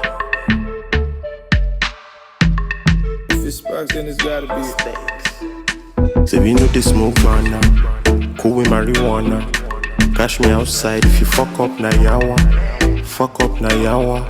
Fuck up na yawa. Say we know the smoke man now. I'm cool with marijuana. Cash me outside if you fuck up na yawa. Fuck up na yawa. Fuck up na yawa. Look for look girls, they give me hour, don't ask where. Balewa Tafawa, don't understand. My lyrics, my lamba, monja lingo. I know be Taraba, haters waka. Abeni Salawa, she don't like you. Don't waste saliva, you dey fun fly, but they don't arrive. Open and close, I just seen a kaida. I can't come and kill myself. Like she suicidal, but I keep the game, tiwa homicidal. To all the girls that are calling us player, but I'm bored and we should just smoke one. Cool with marijuana. Cash me outside if you fuck up na yawa. Fuck up na yawa. Fuck up na yawa. Say we know the smoke banana. I'm cool with marijuana. Cash me outside if you fuck up na yawa. Fuck up na yawa. Fuck up na yawa. Sparks on the beat, this jam is too bad. With your back, I can die, be school bag. Started this out there, sound is too mad. Now they ride the wave, walk on that, be do rag. Not on that dog, just flee from me. Begin shame my trance, wanna sleep on me. Over phone, back and go with all your guys. More like him, I just snacks, roll with all my pies. I was doing good, boy, I was being polite. About to change over like they took the light. Only met each other like yesterday night. I didn't pay for us now, I'm not Mr. Right. You the smoke right now. Cool with marijuana. Cash me outside if you fuck up na yawa. Fuck up na yawa. Fuck up na yawa. Say we know the smoke banana. I'm cool with marijuana. Cash me outside if you fuck up na yawa. Fuck up na yawa.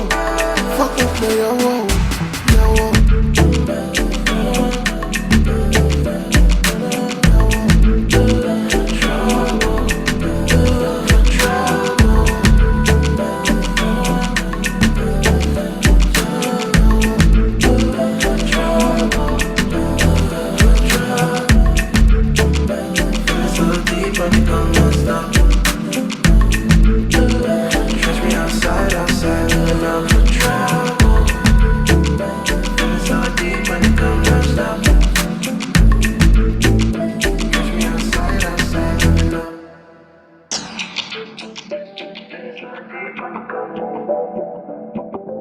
You are now listening to Loose Talk.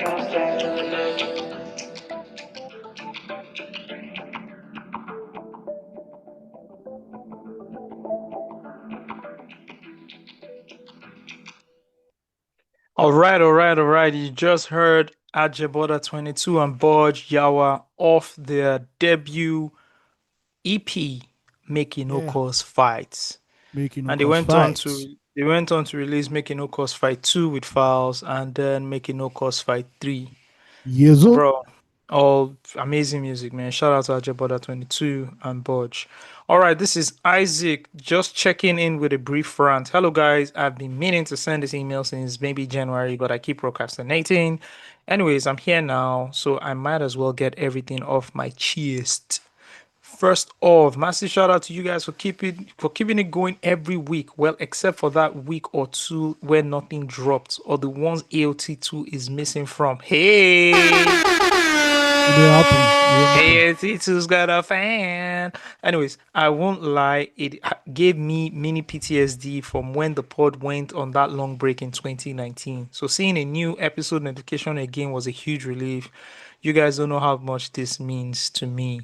In one of the past episodes, you read a mail from a giant who was dealing with pressure from his parents, especially his dad, to follow a certain path for NYC. I can't remember all the details, but it struck a chord with me. It took me back to 4 to 5 years ago when I was fresh out of school. My parents were already calling around, scheduling internship interviews, and lining things up for me. Honestly, it came from a good place. But deep down, I didn't want what they wanted for me. My siblings had gone down the same path and turned out fine, but I didn't want to be just fine. I wanted to do what I loved. No arguments, no drama. I went along with their plans, did the interviews, took the courses, and wrote the tests. But quietly on the side, I was chasing what truly lit me up: writing, journalism, media, all that good stuff. I started a Medium account and began posting opinion pieces. I'd shared the links with my dad and brother. Eventually, they saw how serious I was about it. My brother even got me a gig with a major blog. I didn't stay long though, because most of the content were just paraphrased gists from other sites, and that wasn't my vibe. Then came the podcast with a friend. It picked up traction pretty fast. That, coupled with my writing, led me to my mom eventually sending me to journalism school. Yes, I am an NIJ alum, like the lead researcher. That one Yep. decision changed the entire trajectory of my life. The point of all this, sometimes you don't need to fight people to prove a point. I didn't try to convince them with words. I just started doing my thing consistently. They saw the passion, the commitment, and they adjusted. Your path might not always be clear to others, but when they see you walking it in purpose, it becomes hard to ignore. To quickly add, I recently discovered a Nigerian trapper, Dablix Osha. Sadly, now late. Oh, Yep. saw a snippet on X and checked him out. The guy was doing Roddy Rich level trap with real storytelling. Never heard of him till now. I searched online and almost everything written about him was about his death, and then a video explaining why he could never blow up in Nigeria. It just reminded me how bad we are at documenting grassroots talents in Nigeria. This guy had a lot of streams on his Spotify, which I assume came after the announcement of his death. Typical Nigerian thing. And then also a lot of likes and comments on his Instagram, mostly from people will say are from the trenches. It's wild that no one was really writing or talking about him until he passed, especially in a time when Nigerian hip hop is dead, has become the norm. Anyways, I now work in PR stroke marketing after my eyes and ears heard after after what my eyes saw, my ears heard in journalism school. Story for another day. Laughing emoji. Still do some writing professionally and I'm loving it. Just drop my Medium link here in case you guys, my OGs, want to check it out and let me know what you think. Most of the stuff is old, but yeah. And then he dropped his Medium link. We'll put it in the show notes for you guys to check it out as well. Shout out to you, Isaac. And I love how you expressed and just showed us like another angle to take things in. You don't need to fight the resistance. Your parents want this for you and they really believe in you. They believe in you, they love you, and they feel what they're doing for you is right. But you have your own passion. And then you're playing the game to change the game. You don't need to be on the offensive all the time. And salute to you and for people listening who are also going through this. I think it's something to learn and understand that it's especially when see guys, especially when you don't have your own money. Especially when you're living under your parents' roof. You got to Def. go with the code. I have a daughter here and I'm going to tell her what to do, even though I encourage her to do her own thing. But you have to find a way to manage both until you're successful at one and then you can pick up with it. Young Yeah. man wanted to be a writer, etc., etc., but ended up in PR and marketing. But had to go through that phase of writing to really understand how media works It's in supposed to Nigeria. be. Yeah, and it's telling us it's so shaky. But he had to go through that. And I'm sure part of the skills that he picked up from there is what landed him in PR and You marketing. know, go see Shaggy for Nigerian media. You will see the Yeah, shaggies of yeah. shaggies. So yeah, You Interesting. Yeah, live you with have Shaggy. to earn people's trust. For if you want people to trust you, you have to earn it. It's not given, including hmm your parents. You have to earn it. Yeah. yeah, okay. All right. Shout out to you, Isaac. Jay wants to talk about Nigerians in the UK. Problem. Them audience people. This table they want to shake now. Them audience people. Hope you guys are well. Much respect for your efforts. To the listener who suggested you focus on music and avoid politics, would you expect Jay-Z today to rap about the themes from Reasonable Doubts? Growth is natural and people evolve. Though I occasionally disagree with your views, especially on religion, but I don't expect to always agree or like your views, and that's fine. And as AOT2 and Steve pointed out, we Nigerians are often our own problems. Let's leave Nigeria and Nigerians a bit and talk about Nigerians in the UK and certificate of sponsorship COS scam. Also, I'm still shocked the lead researcher never picked up on it as the BBC did a documentary on it a few months back. I hope it's not too long as I asked ChatGPT to rewrite the reduced words. A COS allows employers to sponsor immigrants skilled in shortage roles, facilitating their UK visa applications, typically costing the employers between £400 to £1,000. After 5 years, visa holders can settle permanently. The care support sector frequently uses COS due to worker shortages. Middlemen emerge, partnering with care homes to recruit workers and secure licenses to issue COS. Nigerians exploited this opportunity, charging fellow citizens exorbitant fees from between £15,000 to £18,000, far above the legitimate costs. Applicants sold properties, emptied savings, and borrowed heavily. Often, these guys promised jobs that didn't exist, leaving Nigerians stranded, unable to work elsewhere due to visa restrictions. Employers sometimes force victims to send them money to cover a salary paid, to fake tax payments and compliance. They deduct the tax and refund the balance. I personally know someone who nearly lost £12,000 without receiving the promised job till this very moment. The situation became severe enough for the BBC to investigate, prompting stricter UK government regulations and license revocations. Both dishonest employers and desperate applicants knowingly break rules, share the blame. Unfortunately, Nigerians brought widespread attention to a scam previously discreetly exploited by other communities, Asians. Here's a link to the BBC documentary if you're interested. Lastly, I don't think the impact of education malpractice like special centers for exams, WAEC, GCE, JAMB is now evident as some have become today's parents, teachers, and politicians. The issue runs deeper than mere lack of milk and calcium. Thank you for reading. I did watch the BBC documentary, by the way, and I don't know why we didn't talk about it here, but I did watch it. And maybe the problem in Nigeria that week was just too much. It was too much. You understand? So we didn't have time to discuss. Problem. Yeah, the problem was too much. So I think another reason why I'm not that pressed on it is just because it's not a Nigerian thing. Like if you travel abroad, like everybody, like it's not a Nigerian thing to. It's not just in a peculiar Nigerian problem or Nigerian invention to game a system, right? It happens. You travel abroad and you see all sorts of people, everybody from every corner of the world trying to do the same thing, right? So just that our own just seems to be just that loud, too loud. I don't know why that is. Exactly. Yeah. I think that's why I wasn't overly pressed about it, to be very honest. However, I think it's a big problem, and a lot of Nigerians have lost money from it. True. Yeah, but just like every other scam involved, when Nigerians get involved with it, we kind of loud it. Yeah, I think our problem. Okay, this is where Nigerians, like, our own is different. Our own is different because we use it to hurt people. Like people pay and they don't get the service in quote that they get for her.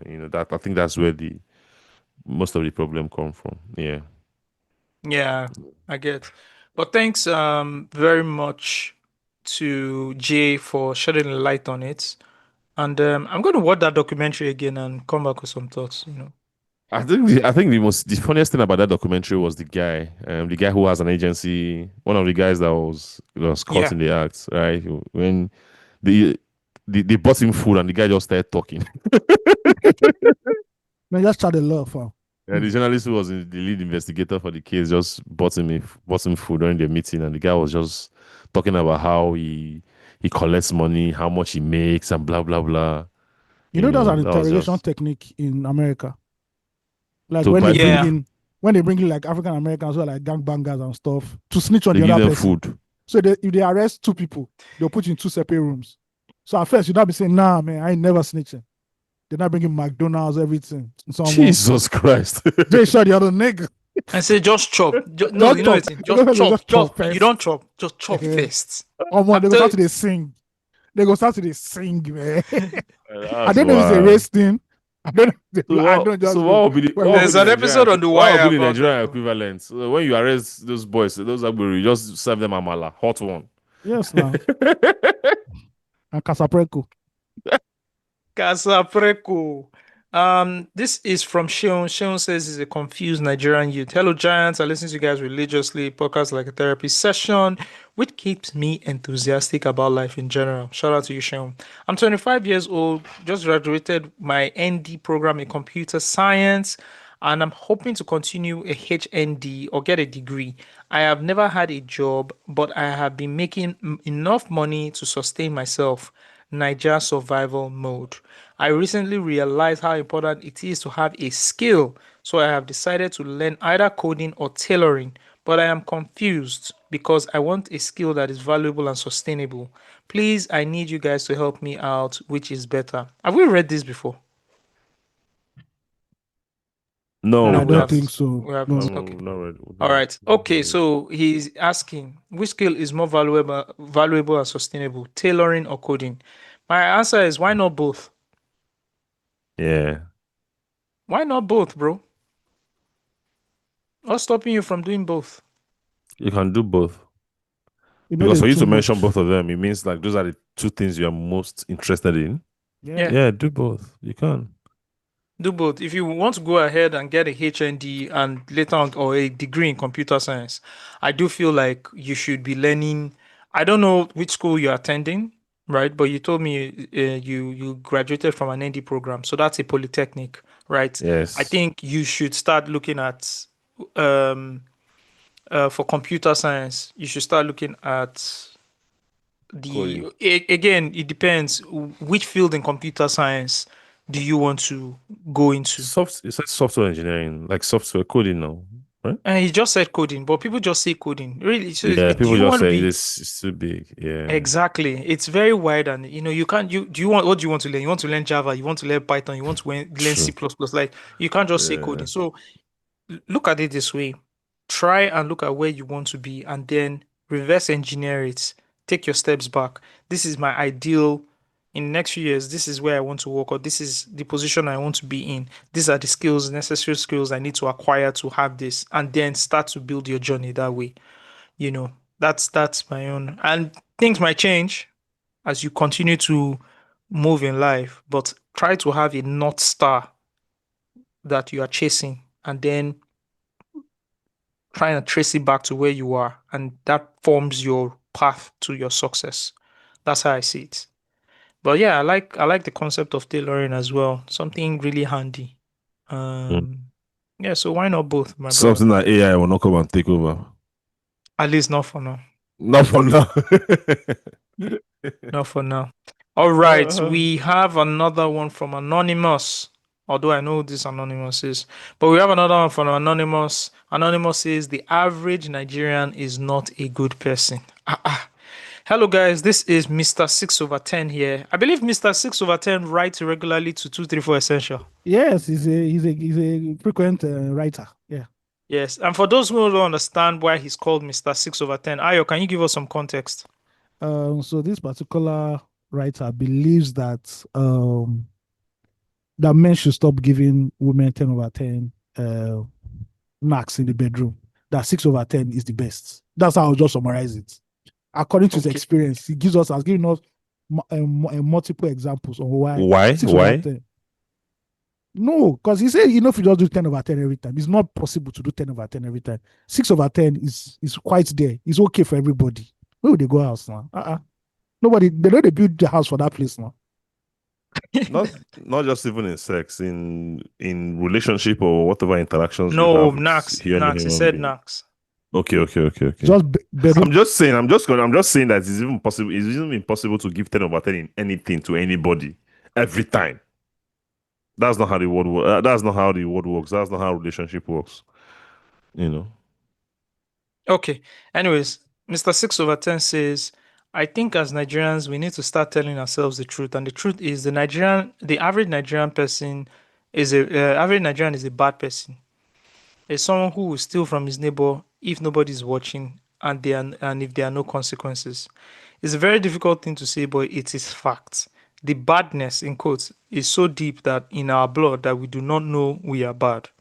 Someone will give you a contract worth 5 naira. You pad it up and say 15 naira and give testimony in church, and everyone will cheer you on.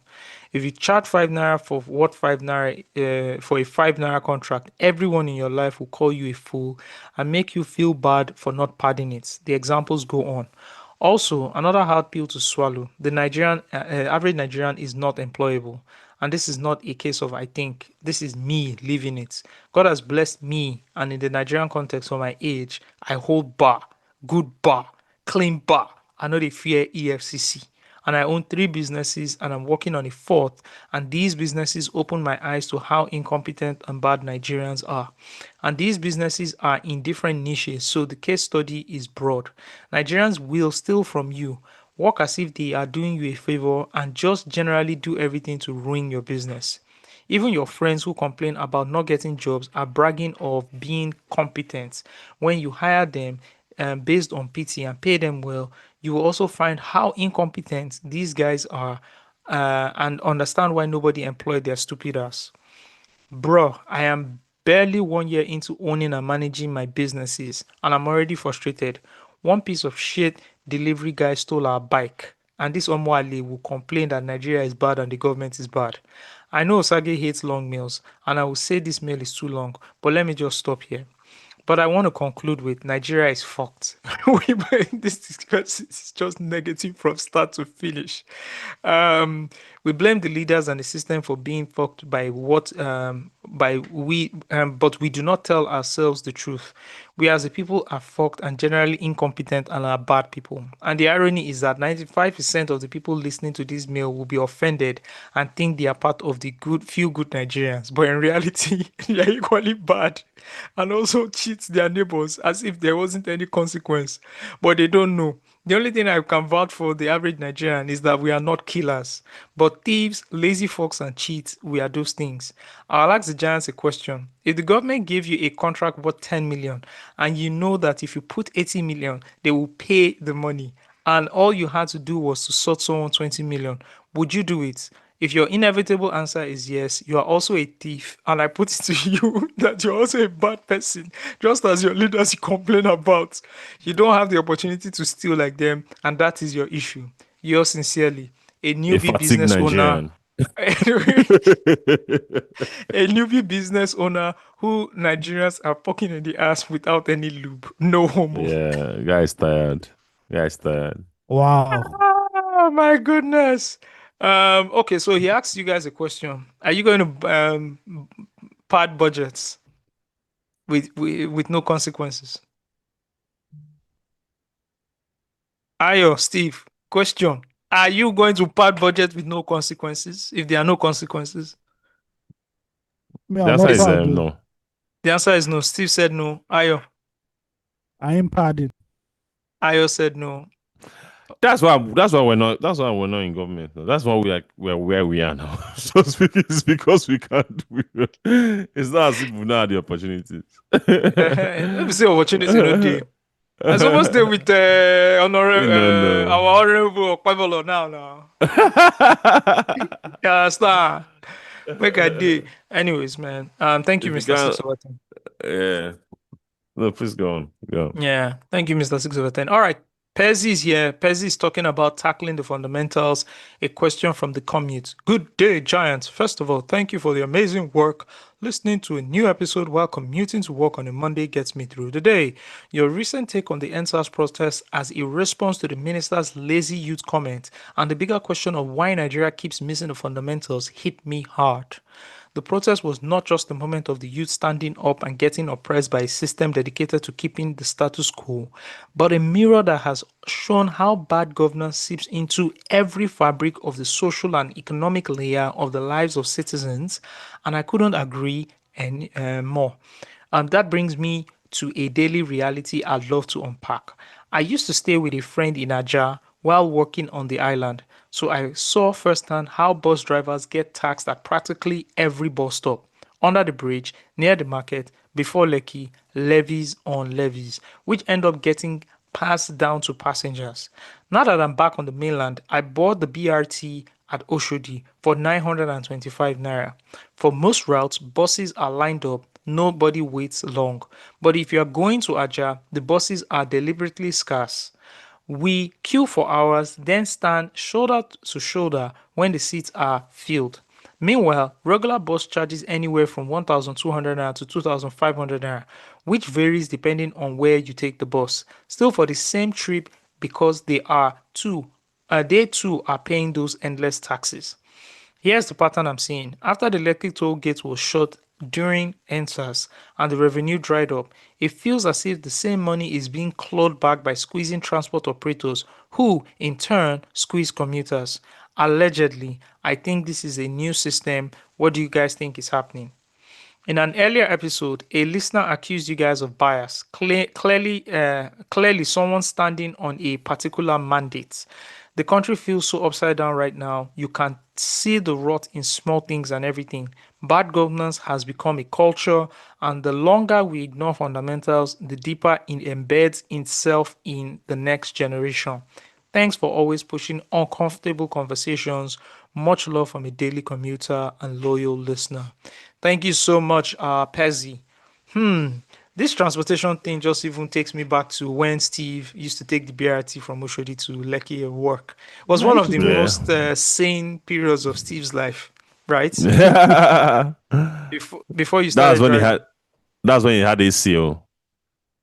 or when he had Remember? AC, right? It was the red That's when one, he had right? AC. The red one or the blue one? The red The one. blue one. The blue It was the one. blue one. Okay. Yeah, it was the AC that it was just because of the AC that we used to go. I used to go to Shuri to enter, and I also used to go very early in the morning, so it wasn't that rowdy. And we're the first, Yeah.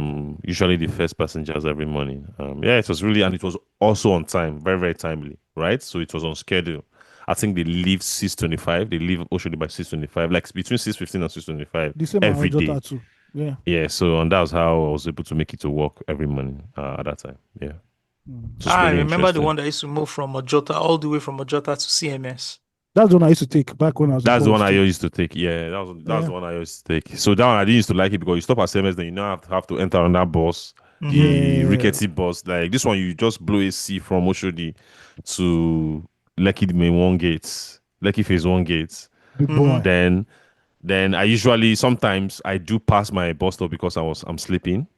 I'm asleep. Yeah, AC. I'm sleeping.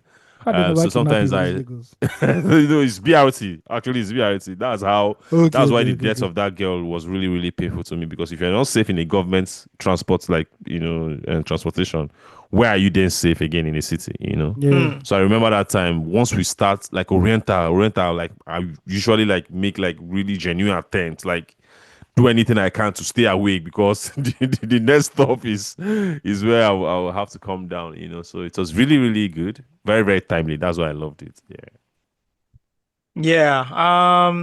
See, this thing you're talking about, taxes and levies and all of that, it just takes me to when I did a documentary, or I was part of a film, not a film, a class, audio documentary class, right? And it was led by Chris Idere, I think in 2010, right? Remember Tosin Bucknell, God rest her soul, mentioned it on the radio, and I sent an email and I got chosen, right? And our documentary, they split us also into groups. I think we're five, and we're meant to do a 5 minute audio documentary.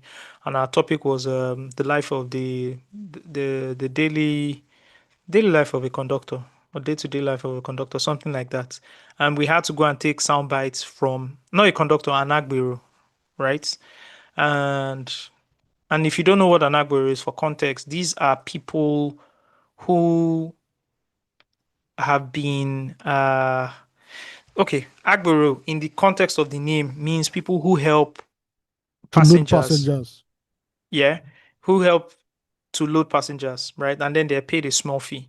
Somehow, these people became very influential because they were in large groups, and then they were institutionalized by the Lagos state government.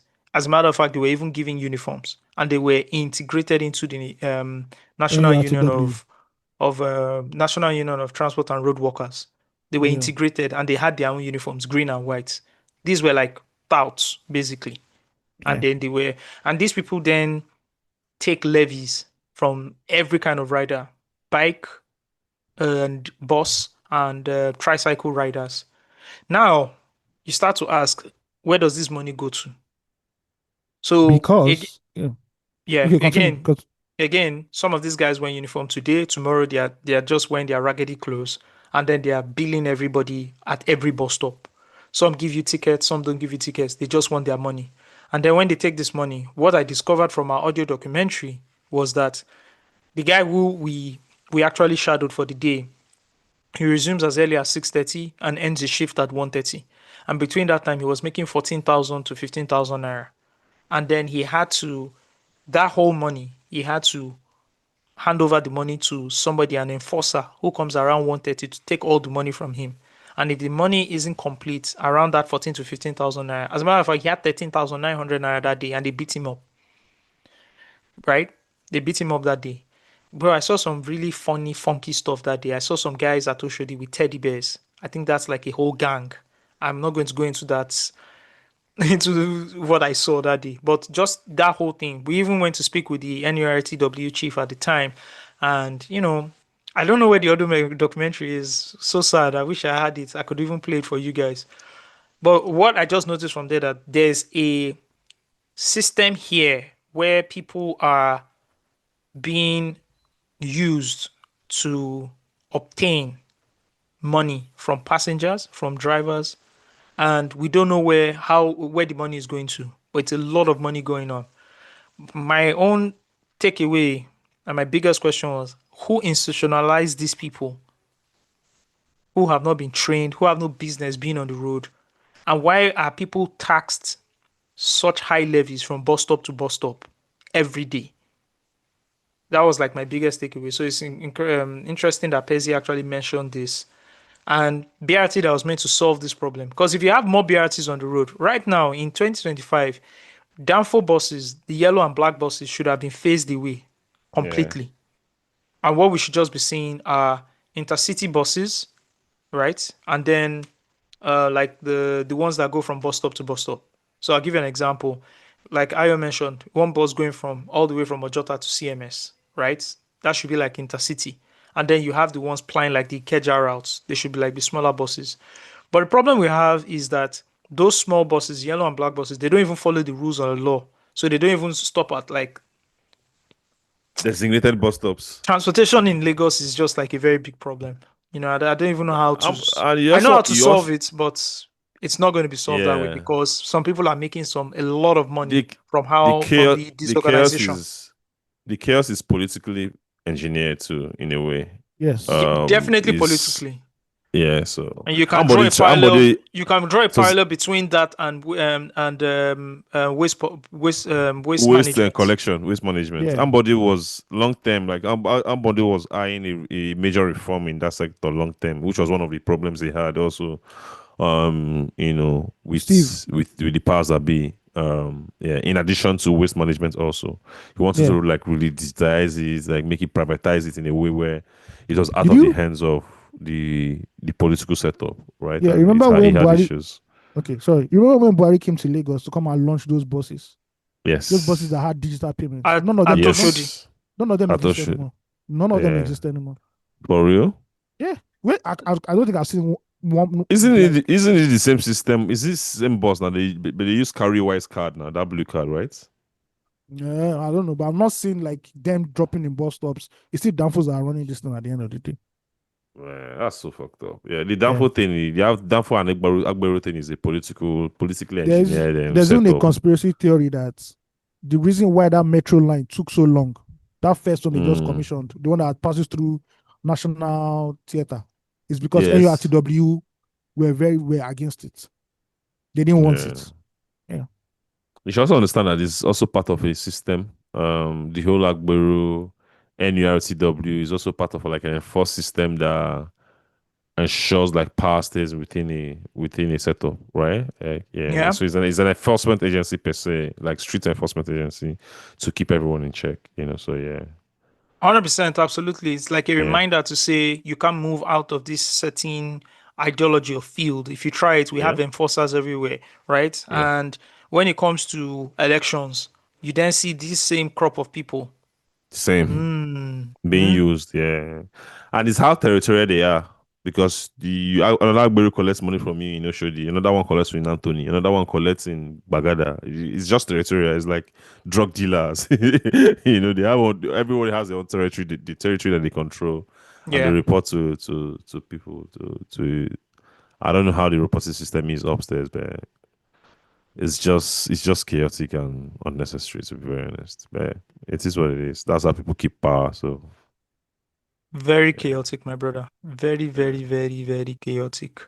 We have an update on Ohis. You guys remember Ohis, the gentleman who's in the north, who works in the primary school, who our beloved listeners raised some money for him to get his apartment. Well, he has some updates from us. Hi, Stock Giants. Greeting to the hosts. I'm here again just to update the pod on what's been happening.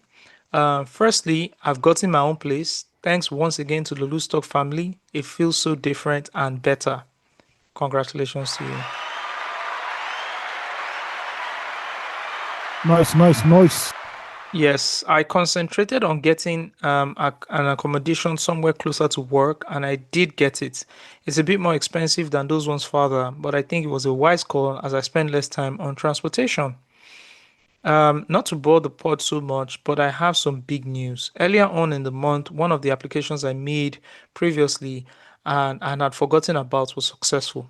Earlier this week, I got finalization and onboarding. The pay is 2.5x of my current salary, and the role will afford me more time to do other things. It's not remote, however, it's in decision on days to work.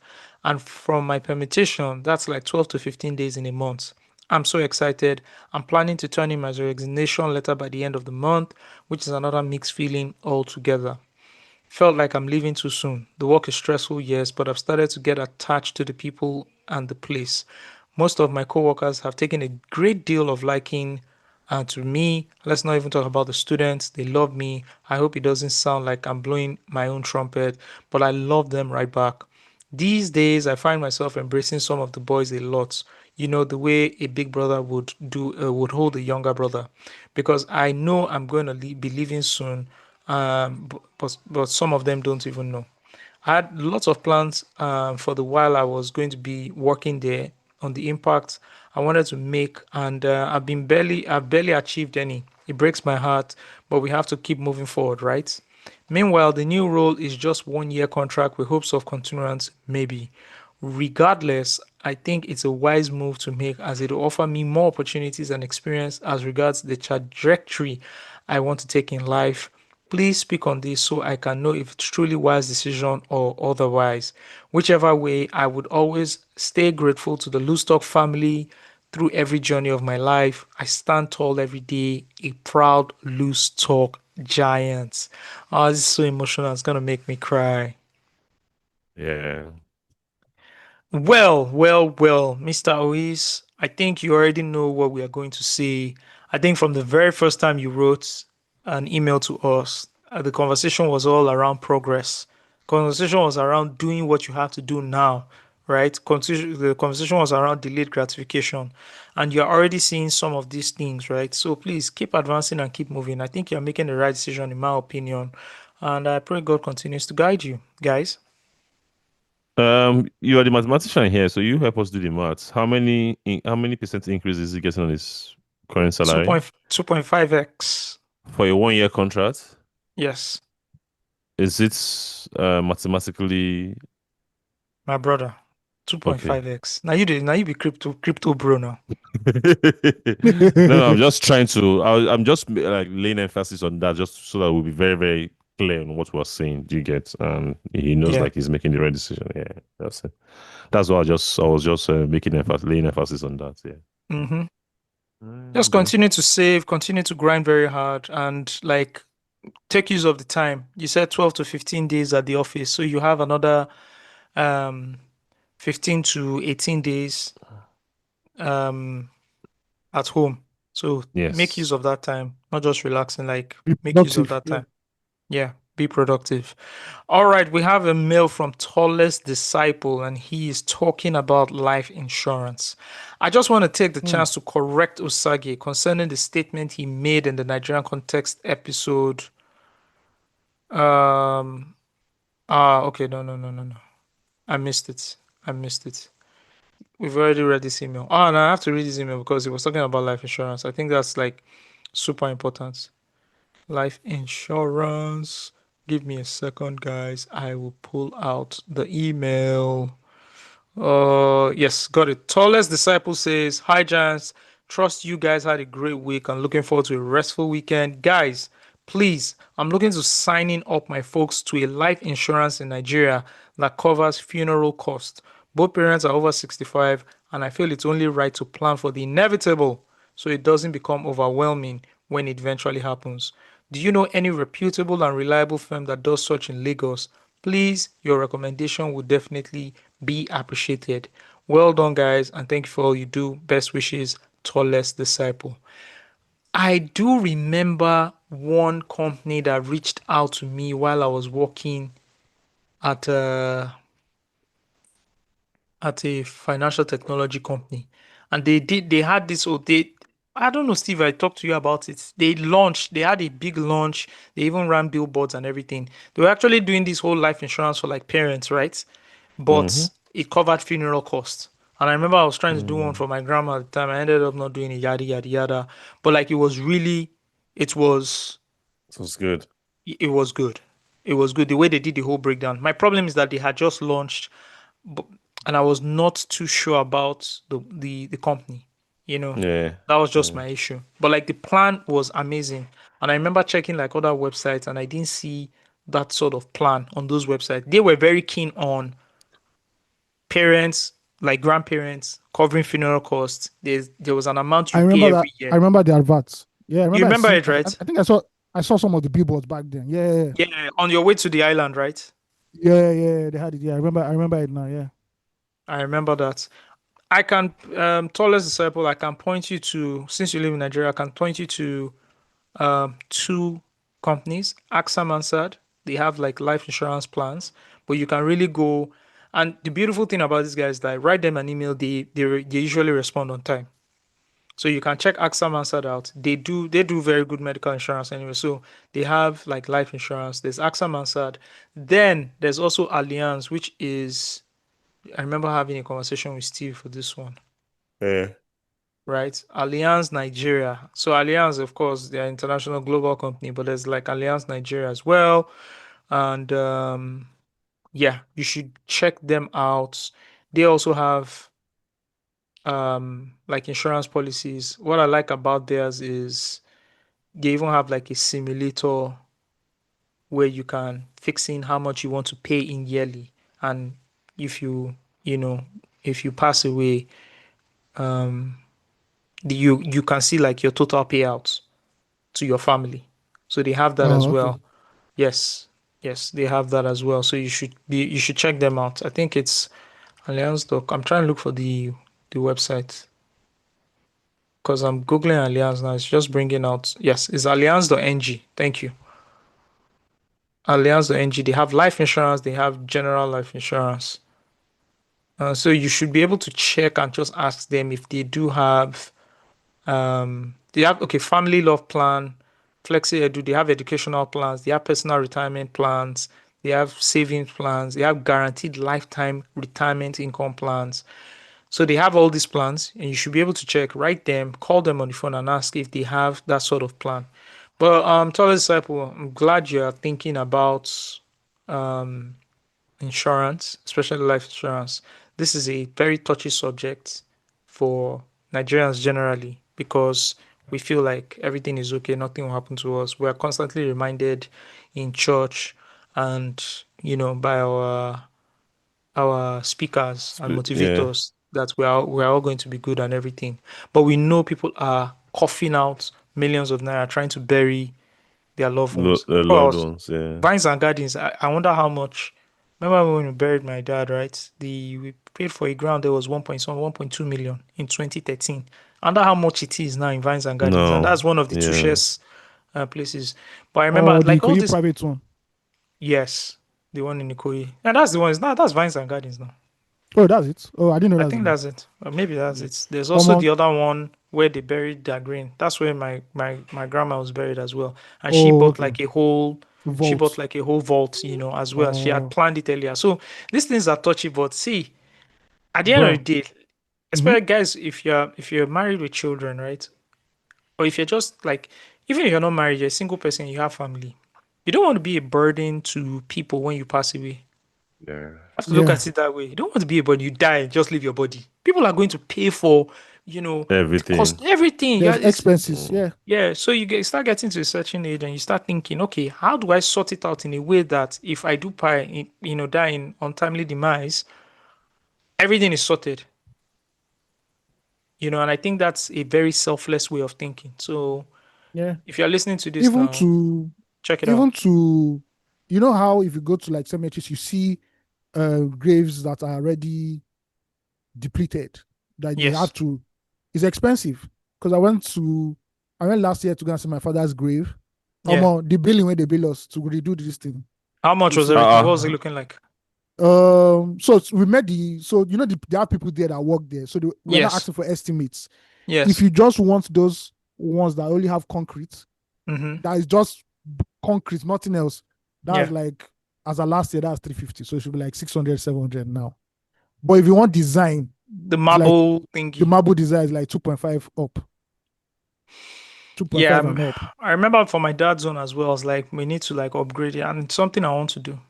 Yeah. Honestly, yeah. And he But wasn't at believing times, private I one. think I Yeah. think in my head, like, man, the dead is dead. Blah blah blah. But no, I do Yeah. because for me, No, right? me If I too. Yeah, die you do now, that. put me if it's like less expensive to You you have to be know cremated. Just cremate me, I cremated, beg. just cremate me, I don't have burn the time. body. I'm gone, man. Do you understand? The And take operating software is out. and take the ashes to Old Trafford. Just straight to Old Trafford. Maybe that's what will win us trophies. Yeah, Hey, V. bro, yeah. So it's good to think about these things as well. Please, everybody, just check Yeah. out life insurance, especially for yourself and your family as well, And this man. doesn't negate the existence of your faith or the power of your faith. It's just that, look, if you have headache, you take Panadol now. You don't have to go and meet Pastor Deboye to come and pray for you so that your headache could go now. So you just have to do these things also. Yeah. Very well said, Mr. AOT2. Very well Conversation said. it got so real. Self, even me, I know if he contributes. What's that? Like, Yeah. I said the conversation Oh, yeah. got so real, man. Is Like, come there on, is man. there thinking about your life? That's a cover that when it happens like this, bro, it's Yeah. No, real. it's some It real stuff. becomes Same thing with life insurance. How much is life insurance, guys? It was one of my mentors that he was just talking about life insurance. He pays a paltry sum every month, but the payout was I was like, what the hell, really? And I remember going to Allianz, right? Checking out their life insurance, and you just needed to pay 1 million naira every year, and the payout was 100 million naira in case you die. Mm-hmm. And to me, it made no like that's the smartest move ever. That's a good Sis, investment yeah. for your Because your family. After family is going to miss you anyways. If you die or don't like if you die, they will miss you. But it's better they miss you sitting down in a good With house. 100 million. with Do you with 100 understand? M. Knowing that your kids can go to the best good schools, your wife is Well, okay. You know another one that we don't think about that in was this 10, country. Shao. I remember last year, I got another quote, Sha, to be very honest. But yeah, but it's still Yeah. do very, very, very, very, very Yeah. And doable. you could pay monthly. That 1 million, Yeah, one you point could pay something, you could pay monthly. monthly. Yeah. Yeah. You know what we don't think about also is living a will. Oh man. Man, I've told people about that one. I've told people about that one. Guys, I've People think told you you have to be guys. rich for you to live a will. Use see will number one, number two, people die. Access to like passwords, all these things. Boom. Yeah, you Nowhere. need all those ones too. Yeah, your digital what's it Footprints. footprint, your digital estate, because we all have digital estates as we are like this now. So Hmm. so how will you want your family to access that at the end of the day? Yeah. Would you love your like your photo, your social media gone? See, that's the thing I don't know because social media is so new. I don't know, Yeah. man. That's a good one. Will I want it gone? No, I I actually don't think won't it's want it fair. gone. I I don't think want it's it fair to. to. For I me, don't I think would. it's fair to your friends, to Steve, go people who ahead. love you. I don't think it's fair to people who love you because I think they will want a. Like I lost a. Remember my friend I lost in Bielsa 2 years ago. Osagie, you guys remember now? I Yeah, talk about it yeah. Yeah, always. the guy that drowned. Yeah, yeah. Yeah, and I just find myself just going to his Instagram once in a while. Anytime I just think of him and just I see his Instagram, see like his photos, and just have a little smile and just memories of who the person he was, and I move on. Just imagine not having anything like that to just like remember someone. It's Do you get? crazy. It's And crazy. as time Yeah, goes, your memory fades. yeah. Do you A- get? You As Yes. know? time goes, your memory fades. Do you Yeah. guys watch this show on Netflix? You guys should watch it. It's called Mo. Hmm. Mo. Okay. Yeah, Mo, Mo. No, I'm not. It's a fantastic. It's right up your alley. The guy is from Palestine, right? They because of the war, they moved to Yeah. America when he was very young, right? But he grew up in Houston, and he's very close to his girlfriend is Latina, so he can speak Spanish. So people Yeah. mistake him for being Spanish because he kind of looks Oh, Spanish, it kind of looks right? funny. Yeah. But he's Palestinian. So there's a mixture of I'm being American. There's a mixture of being Spanish. There's also a mixture of coming from the Middle East, right? So his family is Middle East. Him and his mother they speak Arabic and English and all of that, right? But his girlfriend is Spanish. He was his an asylum seeker. He didn't have his papers right. He once entered like a car, and then the car ended up in Mexico, so he couldn't come back to America because you understand. But he God grew up in damn. America all his life, so he couldn't now come back. What? So he started selling tortillas and all that stuff in Tortillas. Mexico. Yeah. Like Mo is, and the guy is funny as hell. Toby I Nwigwe is watch there. out. He's his Nigerian friend. There are two Uh, seasons. Amazing guy, amazing show. You guys will love it. It's called oh, Mo, def. I and he's watch just a it. cool guy. He's very he has that hip hop Yeah, urban yeah, vibe. You know, yeah, he sells a knockoff stuff from the boot of his car. You know, yeah, and the guy getting frustrated. He started drinking lean. Started thinking about his dad because his dad died early. And when he went back to Palestine, his uncle now gave him his dad's camcorder, and they were watching his, footages of his dad. And for Yeah. me, I just remember yeah. like, man, I would have loved to see videos of my dad Footages of your and all of dad. that. Yeah, yeah, yeah, So at yeah, times, these But yeah, yeah. videos and these digital footprints, yeah, it's not just for you; it's for people that it's you're leaving for behind. generation after. Yeah, Yeah. You that's what I'm understand? One day saying. I'm going Yeah, to leave my kids behind, and they're going to be old enough, and they want to see how dad looks when he was young. Yeah. That's You yes, why yes, understand? yes, yes, yes. during the answers, when we all no, not answers, during COVID, when we were at home, I digitalized all the family photo Pictures. albums. All Photos. of them. Yeah, They're like 6 albums. I just did one. Because bro, you need to keep that history going, man. That's dope. There's Yeah. something WordPress does, right? They have this lifetime website that you can have, irrespective of anything happens. They don't need to review. It's expensive, but I Yeah. was just thinking that every family should have this, right? And every family should integrate all their pictures in a way that you can see the family tree, and then you can see Yes. yeah. profile of every family, Yeah. right? It's so important, but Very we important. it's so casual as well, but it's super important. Just thinking about all those things, man. Anyways, thank you, Tallest Disciple, for letting us know, or just bringing up life insurance and all of I that think stuff. I think the thing, another thing about family I've been thinking about is just having cousins that I have no interactions with, Oh, that one and plenty now. and they're Oh, just there. Like it kind Yeah. of like it started bothering me of recent. Like not that I need anything from anybody, but just having people who were that closely related, no sort of interaction. We don't know each other. Our kids don't know each other. It's kind of like it started to feel kind of like abnormal to me Mm-hmm. recently, just recently. And but taking my own like speaking from my own experience, these are people I knew when I was young, like when we're Mm. like yeah, you know them when you're young. really Yeah. I knew them. We saw like once or twice, and all of a sudden things happened. Everybody went their own way, and now I don't even have any idea of where they are. To be very honest, anytime I remember, I have this urge to like search them on social media, but I don't. I usually don't do that. Like, I just hold myself like there's no need because I don't know what next might happen after that. You know.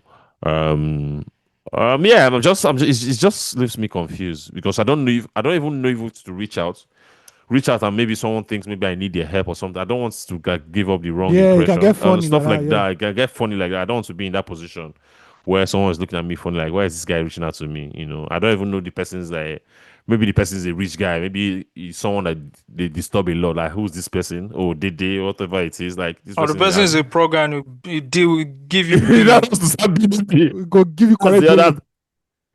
So yeah, I've been left confused Oh my about it god. like Bro, recently. Steve, Yeah. someone needs to do a paper on how Jackpot has almost destroyed the extended family in Nigeria. Yeah, that Bro, one day. Steve's kids and my kids have not even met more I'm than telling once you, or so. more than once. There's just like twice or so. Yeah. Yeah. There are kids my uncles have, aunties have, that I don't know them. I can pass in front, I can walk in front of them like I don't know them. I met some of my cousins I will bet the just same surname. 2-3 years ago. You see how? Like, Damn. yeah. One of my cousins, she's into like startups. She had her own platform and everything, right? Another one is into music. Like, fam, you know some of them. Yeah. Like, Yeah. just look at it and you're like, wow. Wow. You know, it's life, man. Before It's this, life. before you guys will go to your hometown, maybe Because, yeah. 80th birthday, everybody will pull up. So everybody just pull off. But now, Yeah. everybody on the own. No. Yeah. All right, let's move on to Chiboy, then we'll go for a music break. Chiboy says he would love to hear our thoughts on Ibrahim Traore. So this is the second email we're having on this. Hi, Giants. I must commend you guys for your consistency, effort, and dedication to the pod. Special shout out to Steve, considering his time zone difference. It's not easy. Can you guys give your thoughts on Ibrahim Traore guy and the Burkina Faso fiasco? I generally don't know where I stand with the guy. Maybe it's because I have a huge distrust for military leaders. I'd love to hear your thoughts. Keep the good work up, guys. Osags and AOT to chin up. United will rise again. But before then, we don't lose our sanity. Have a blessed week, guys. Cheerios. Chiboy, we've already given our thoughts on Ibrahim Traore. Hope you heard it and hope you understand. All right, guys. It's request time.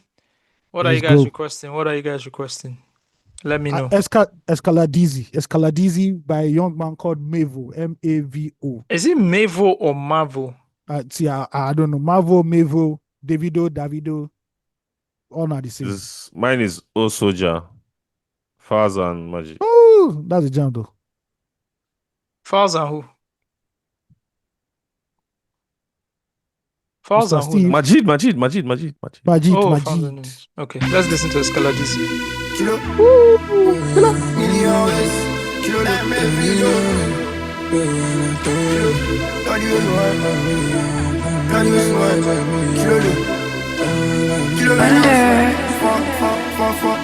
I could be a mind in a million ways. Only millions, fuck a minimum wage. Sabi she man, she give me updates. Love the way she whine it, Seen a style life, she go bust it how I like it. Can I style life, so my water like a pirate. Seen a style life, she go give me how I like it. If you jump my eye, I dey focus on my knees, step. Look it. Baba, if you behave, make you no go collect. Para for your pocket if you give me connect. Kilo. Make you no go collect. If you give me collect. Bad boat. She say kilo. It's your corner, I dey feel her for my head. Hot box, you need the back on the escalade easy. Flex step. Before the jam, flex step. Kilo, flex step. Before the jam, flex step. Kilo. I could be a mind in a million ways. Only millions, fuck a minimum wage. Sabi she man, she give me updates. Love the way she whine it, Seen a style life, she go bust it how I like it. Can I style life, so my water like a pirate. Seen a style life, she go give me how I like it.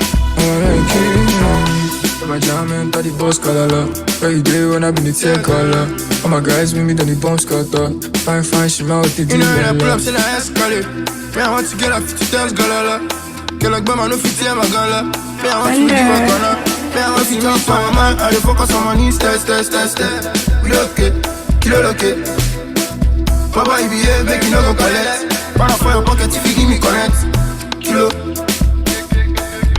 make you no go collect, make you no go collect. Give me kololo, bad boy, go to bad boy. She say kilo, it's a corner, I dey feel her for my head. Kilo, hot box, in the back on the escalator, easy. Flash step, before we jam back, flash step. Kilo, flash step, before we jam back, flash step.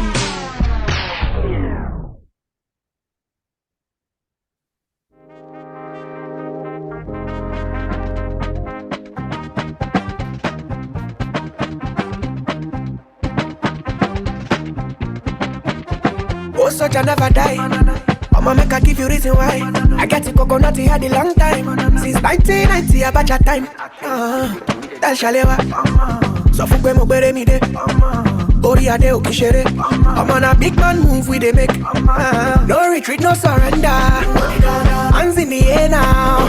If I let my people go, before alarm go blow, bala.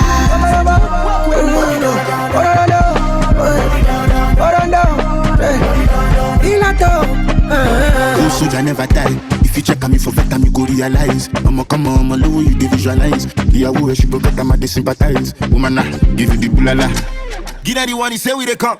We got you surrounded now, ain't nowhere to run. And we know they fear uniform, man, we carry gun. Don't worry, I'm connect by the logic, chef with daddy one. Man, I pull up in a classical Toyota Celica. Am I playing it at the right tempo? No, that's the sped up version now. It's very slow, like just yeah. Because I was wondering what the fuck is going on. This thing is too fast. I thought it was so when I modulated it, the thing now picked up his version. So we'll cut that part, and then we'll let's play from the start again. Sorry. All right. Yeah.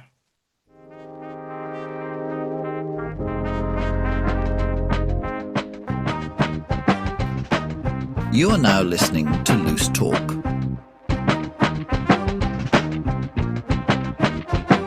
Osagie never die. I'ma make her give you reason why. I get it coconut had a long time. Since 1990, about your time. Tell Shalewa. So fukwe mo bere mi de. Ori ade o kishere. I'm on a big man move we dey make. No retreat, no surrender. Hands in the air now. If I let my people go, before alarm go blow, wala.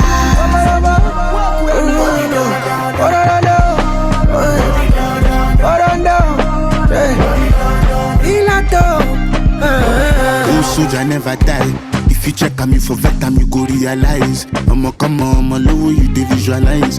Yeah, who she broke out, I'ma sympathize. Woman, nah, give you the bulala. Give her the one, he say we dey come. We got you surrounded now, ain't nowhere to run. And we know they fear uniform, man, we carry gun. Don't worry, I'm connect by the logic, chef with daddy one. Man, I pull up in a classical Toyota Celica. Americana, meji leg, be me shenikwa. I want to me check by the day, lati Geneva.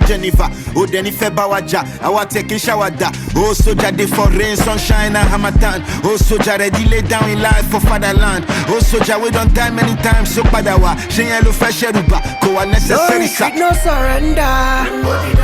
Hands in the air now. If I let my people go, before alarm go blow, wala.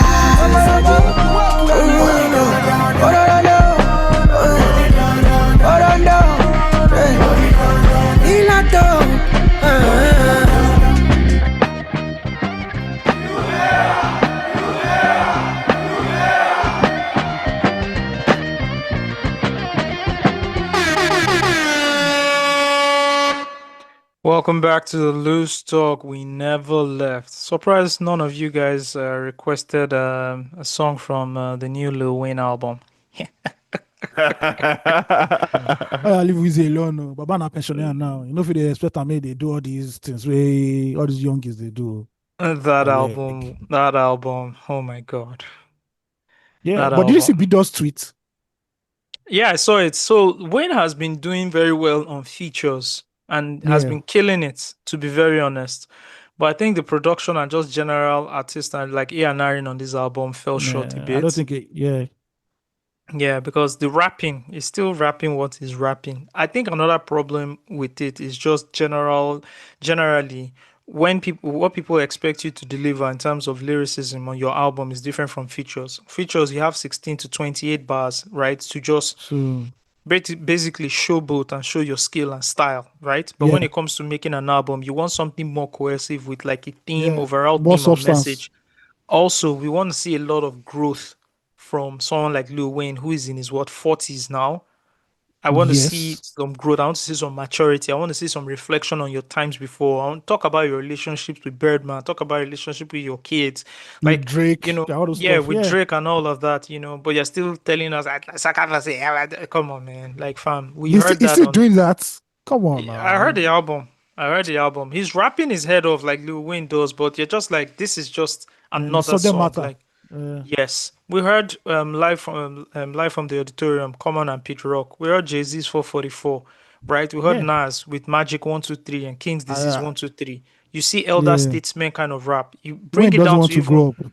yeah, bring it down to even Nigeria. You see how what Iblis did on Ili Chapo X is very different from his Oga Boss. Just like Yeah. the messaging, man. We saw what M did with the Young Denzel album. Mm-hmm.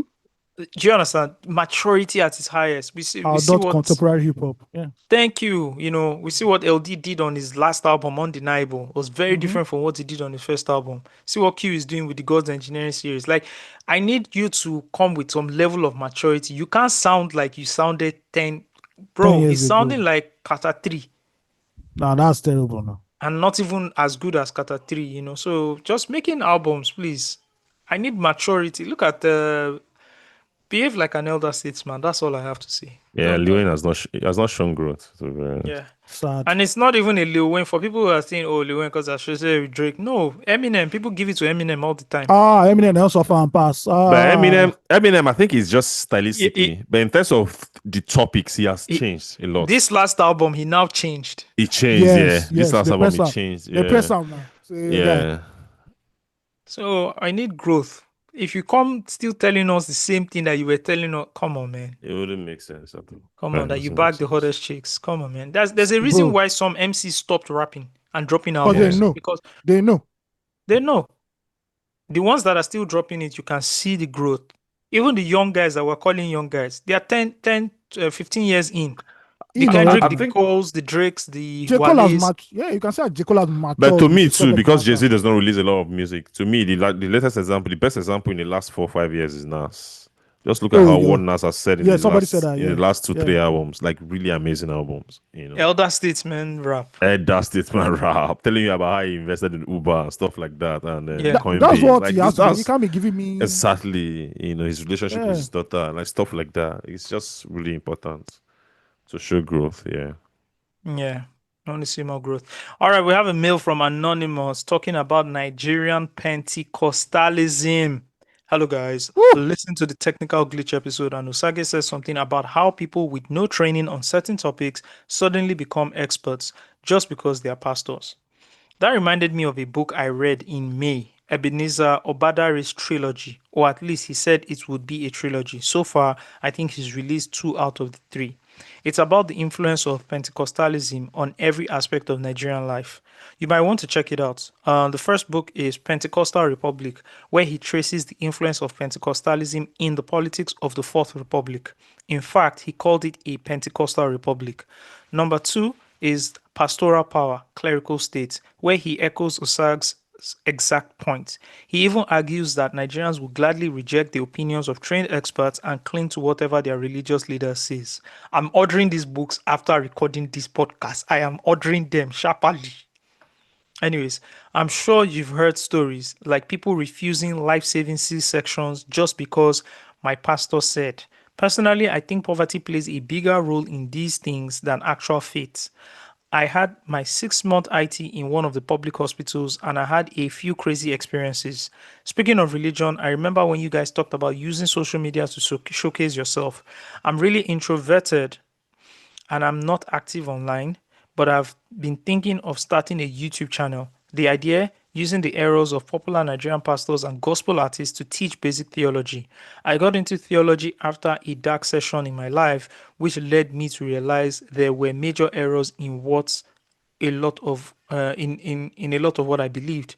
I started a Medium blog on philosophical and theological issues, but promoting and engaging on social media wasn't easy for me.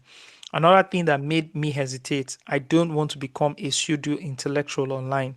My passion for theology has led me to read a lot of books, papers, but I don't have a theology degree, just one of those useless courses as Osagie joked about. I don't even know Greek or Hebrew, so I sometimes feel like I have no right to speak. Plus, there's the Nigerian terrain, probably the most interesting episode you guys have done so far for me. I'm sure you've heard of pastors arresting bloggers and YouTubers for criticizing them, or in this case, critiquing them. Anyways, I'm taking some courses now. I finished from the last cohort of ELX software engineering. Congrats to you, and trying to break out of my introverted shell. Thank you for the good work you do. You guys inspire me every time I listen. Oh, well, thank you very much, Anonymous, for this, your breakdown. And hey, man, it just, just goes to show that I'm not running mad when I say these things. Um, in terms of like putting out your content, I think you should do it. I think you should go ahead and do it. But safeguard yourself by not pinpointing exactly to, by calling names and all of that. But you can give context, that someone is explaining XYZ, but this is the context you need You get then you share your own context. Simple. And just go ahead and do it. Put a camera. Guy, I have a colleague, right? This guy talks about like fossil fuels, talks about like dinosaurs and stuff. And I just, it was another colleague that was saying he's from Ukraine, right? His name, Vitaly, that's his name. And I went to his page and he says it all in Ukrainian. So I don't even understand what he's saying. But people comment. He has 133 views, 523 views. Do you understand? He just does it because he wants to do it. Again, I think these numbers on social media make 500 views Yes. look small. Very small. 500 Yeah. views is not small. It means That's 500. that's It a was full watched. cinema. It was watched 500 times. I keep trying to tell people it's not small. So just do what you got to do, but safeguard yourself by doing what? By not mentioning the specific people and then giving context to it. You'll be fine. And congrats on your finishing, your ALX software engineering. Start working on projects. All right. Projects is what gets you hired. Shout out to you. Guys, any thoughts, opinions?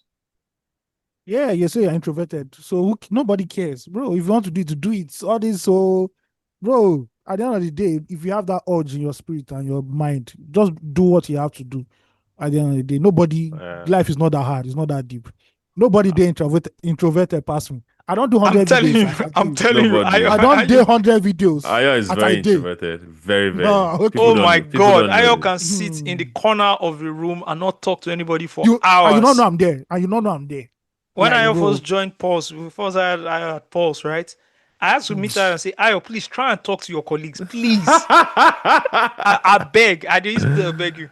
You And know, I later started on, talking to years Steve, later, man. he now become the most jovial person and the most accessible person in the office. Yeah. And I'm like, this is a stark contrast to this good guy who first came to this office. So if Ayo can do it, man, Yeah. bro, you can do it. Bro, get that I camera. just heard and it. start recording. I was just, you're just reading the email. I just saw the guy was just trying to convince himself that he does not have the knowledge, to start giving like After putting out giving us content. a very After nice giving us a breakdown. very nice breakdown and context about stuff like that. He was just giving us reasons. He has not gone to theology school. Yeah, your mind You're plays just trying to tricks on you you're like just that. trying to convince yourself that you're not good My enough. brother.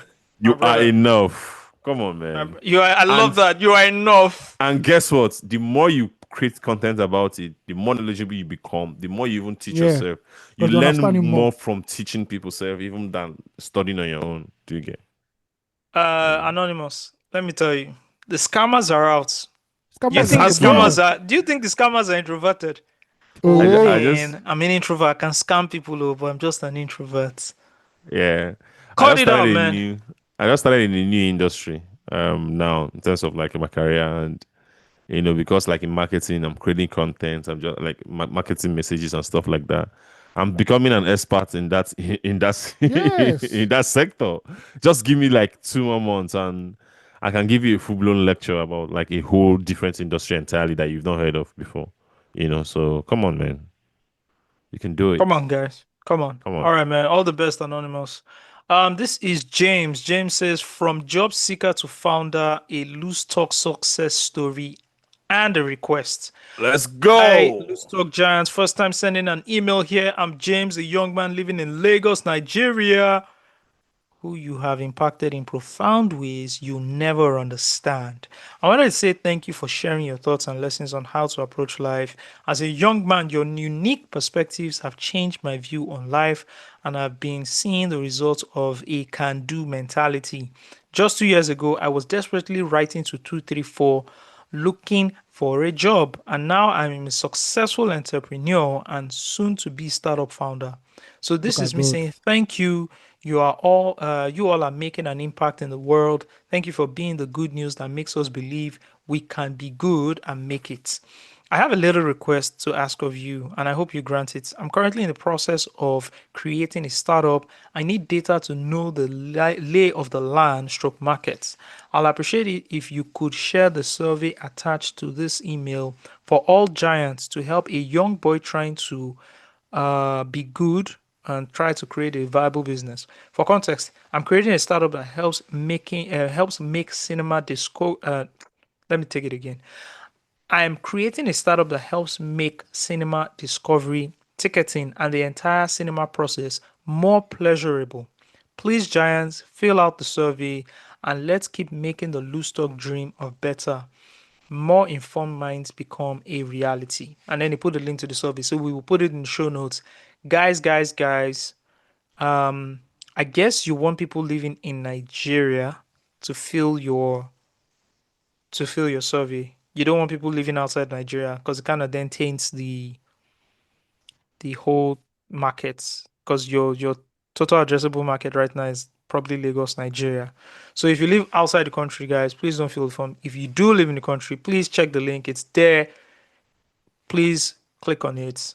It's James Survey. It's going to be there as James Survey. Please click on it and fill it. It'll take you less than a minute. Help a fellow giant. Thank you. All right, this is Anon, and he's talking about unanswered questions. Guys, someone recently wrote in asking why you never discussed Davido, a question that has also been on my mind for a while.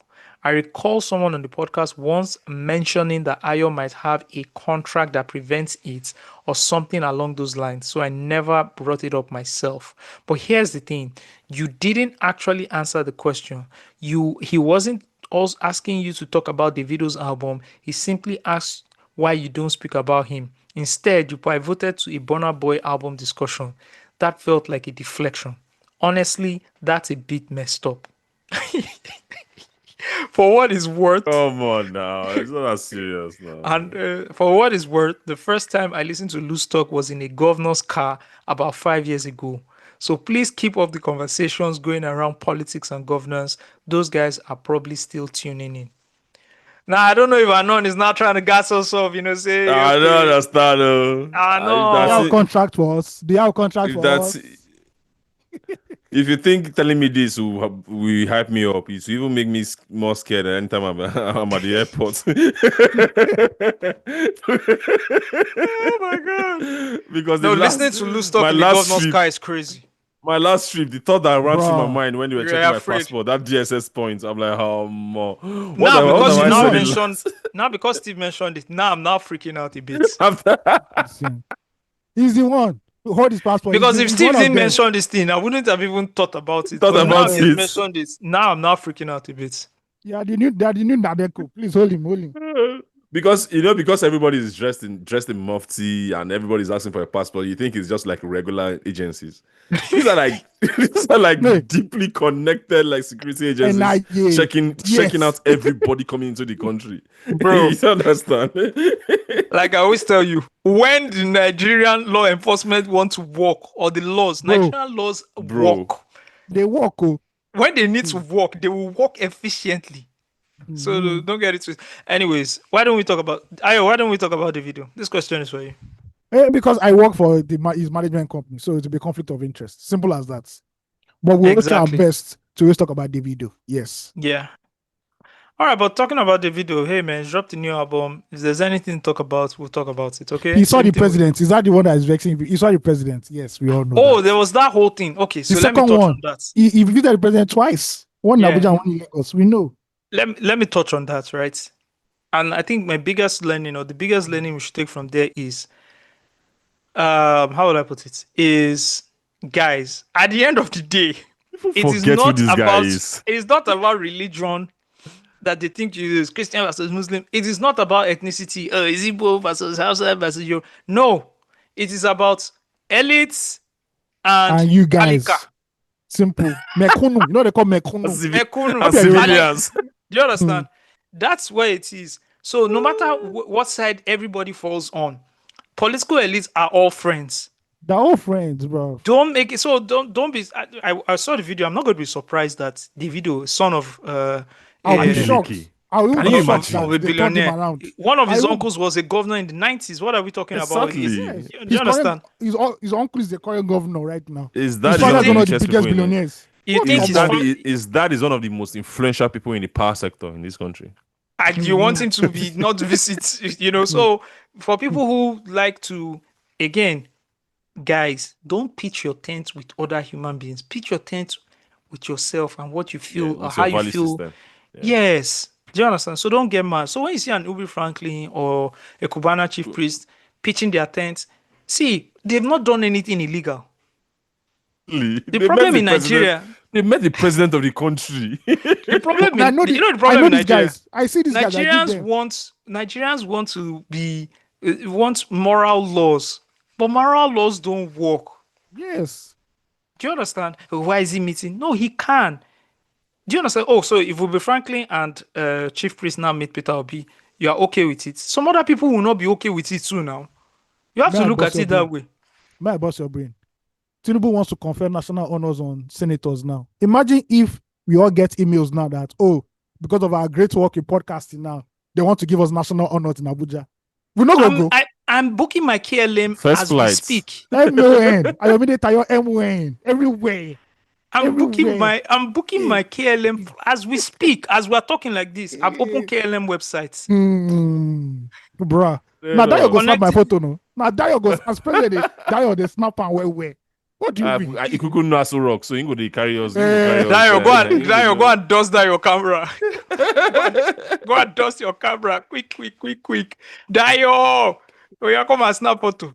So, guys, please, at the end of the day, remove all this moral. Think about it simply. What do I want? What is my best interest? Everybody is looking out for their own interest. Look out for your own. And look out for people that have collective interests just like you, and then apply pressure. That's how this thing works. We say we want to do democracy now. Yes. So we've talked about the video. Anon. Let's move on to Nas. Nas is talking. I thought Yeah. you said after the video, let's move on to whiskey. No, fam. No, we are fine. What do I want to say, Whiskey? Oh, We are by the fine. way, he just had joking. I think he had His Documentary premiere premiere. for his documentary. yeah, screening, right? Yeah. At So shout out to- Tribeca. Yeah. That's Which is huge, big. man. One of the biggest film festivals in the world. That's huge, Yeah. man. Again, we're coming Cool. from the era where Nigerians couldn't even make a footprint in Yankee. And Footprints. an artist is having his own documentary screened at Tribeca Film Festival in New York, right? That was in New York. Yes, it's in New York. They have Bam. it. Yeah. It's huge, man, and you can't just be happy for these guys. So shout out to Wiz. Nas is saying critic is all love. Hello, Giants. This is Nas again, not written in a while, but it's exciting listening to you guys. This email was meant to be sent 2 or 3 episodes ago. AOT2 had something that moved a reaction in me. But as always, I appreciate the energy he brings when analyzing the Nigerian reality, and he did justice to this. However, a comment in a different episode made me write eventually. I genuinely pray Nigeria works, and irregardless, irregardless as a word is a Nigerian word now. Like it has been added. For real? Yes. Wow. It's regardless. Nigerians coined the word irregardless. That's us, Power Nation. Hey. As a matter of fact, if you Google irregardless, right, as a word, let me break it down for you. It says irregardless, right? Adverb, non-standard adverb, irregardless, which basically means regardless. There was a place. Man, I've forgotten. There was. I remember I put this on Twitter one time. The associated, and not even just associated, but the what's the word I'm looking for? They basically said like it was Nigerians that coined it. Oh, okay. The wordy regardless. I can't find it again on my Twitter. I'll I'm not find it on my Twitter. I'll read surprised. it for you. Anyways, that's us, us being us. Anyways, so I genuinely pray Nigeria works, and irregardless of second passport, Nigeria is home and it's where I want to retire. But back in 2014, I worked for a company involved in the Itire Surulere water project. The project was funded by the World Bank. The client was Lagos State Water Corporation, and it was part of the second National Urban Water Sector Reform Project. I won't mention the company name, it's not relevant, but you can find it if you look. Here's what struck me: the project cost millions of dollars, yet the details aren't easily available in public records. Thankfully, many in the diaspora listen to this podcast. I encourage you to Google any government project in your own community. You're most likely to find the allocated budget. Why is it so hard in Nigeria? Is this guy in our group chat? I swear Because to God. Osage just downloaded one yesterday and showed us. Yeah, they were building a project. They want to embark on. They're building a project in my area, and there's some specific things they want to do, and then they send the newsletter out to everybody in that region, and you can contest it. Yeah. You can only choose to contest, and then you can see the budget breakdown, everything. Anyways, it says the reason I know the estimate is because the company had a flat structure. While I was trying to install an accounting software, I came across part of the original estimate and later laid eyes on the BOQ in the logistics department. My reaction was, ha, money day. I couldn't dare look at the CEO the same again. So when ALT2 expressed his frustration over the lack of clean water in Lagos, I deeply felt it. Knowing that, knowing what I know about the project scale and funding, Lagos should have clean water. I may not fully understand the internal workings of Lagos or Nigeria at large, but let's not deceive ourselves. Just because something isn't published or officially verified doesn't mean people don't know what's going on or what's not working. So critiquing Nigeria is all love because we want to see it work. For example, Canada is currently going through a recession, and because I genuinely love this country, I've written letters to the Prime Minister, to the Premier, to the MP, and my MPP, and even my city mayor. I speak up, especially when I see how much is wasted on questionable projects. For example, the LRT Transit project, a system that relies on outdated technology, continues to receive massive funding. The total cost is over $12 billion in Toronto alone when you factor in the Ellington Crosstown and other LRT extensions. Yet it's still not fast and stops every 200 meters. It doesn't reflect the kind of progress or efficiency one would expect from a modern transit investment. The criticism of our beloved green, white, green comes from a place of love and hope. Totally understand. We say this thing all the time. When we critique something, it is because we love it. We are not the most patriotic people when we say, how dare you critique Nigeria? And then we put Yeah. the Nigeria emoji in our profile. That doesn't make us the. Do you understand? Like critiquing Nigerian something. flag. Yeah, thank you. Nigerian flag emoji. Critiquing something means that we want the best for it. It doesn't mean that we are not patriotic. It doesn't mean that we are. What's the other one they are using? Demarketing Nigeria in the public. The market. So you see money, see money, see money, see money. Don't go. So shout out to Nas for writing in. We have one Ask the Giant, and that's about it for today. Are you guys ready? Let's go. We're ready. Ask the Giant's body count issue. Hearing you guys talk about body count in the last episode made me write this. I'm a guy in my early 30s with what is regarded as a high body count. I am not bad looking and I'm financially comfortable. Generally a gentle and kind person, I believe that attracts a lot of ladies. I have tried relationships but not been able to hold one for long due to various reasons. In brackets, not infidelity. Last week, I slept with my 80th lady. And as I type this, I have 2 ladies already on the line that I have been talking to. And I know I can sleep with whenever I choose. I started recording the number of ladies I've slept with when I crossed 10. The number 80 is surreal, even to me. It's getting quite worse because in the last 4 years, I've slept with about 60 women and I've only dated 3. I do regular checkups and all, and so far my results have always been free of any major STIs. I would like advice on how to rein in my sex addiction. and I've started seriously thinking about settling down, and I would like my wife to be the last woman I ever lay with. I'm quite worried I will destroy my home by being unfaithful if my wife's libido dips at any point. I know I have a measure of self control because I'm selective of the women I sleep with and don't just chase any easy conquests. Sometimes I wonder how I got to this number. I think my sex addiction is probably from childhood trauma, and my chasing the thrill of sex is a bit to feel loved stroke wanted. Any advice will be appreciated. I like how the All email right. ended because the guy first. I like how the email Yeah. ended. The guy first said, "Oh, that he's attracted. I think because he's generous and he's has money. That's why they are attracted to him." I want to say that's not what they're attracted to you. You be a show. That's what that's what I Oh, wanted yeah, to yeah. tell him. But The he way the admitted mail that he has started. like No the Yeah. way the slushing mail me. No started. slushing me, please. No, not Yeah. Even for shaming. men. Just All right. identifying. Just Okay, identifying. okay. Okay. But Okay. he Can clearly I? stated that he has an addiction. So Thank you very much, Steve. Okay. So, Anon, first of all, brave of you writing this. It's brave of you Yeah, writing this and just discussing def. your issues for us, for the world to discuss, and for us to even give you feedback. That's the first thing. Second thing is you're actually in luck because we do have a certified sex therapist on this podcast. Oh, That's so you're in luck right now. I'd like to introduce you to our sex therapist, right? Ayomide Tayo. Who I feel can solve your Ayo, problem. Ayo His did name it is very well. his name is Steve Diddy. thank What? you.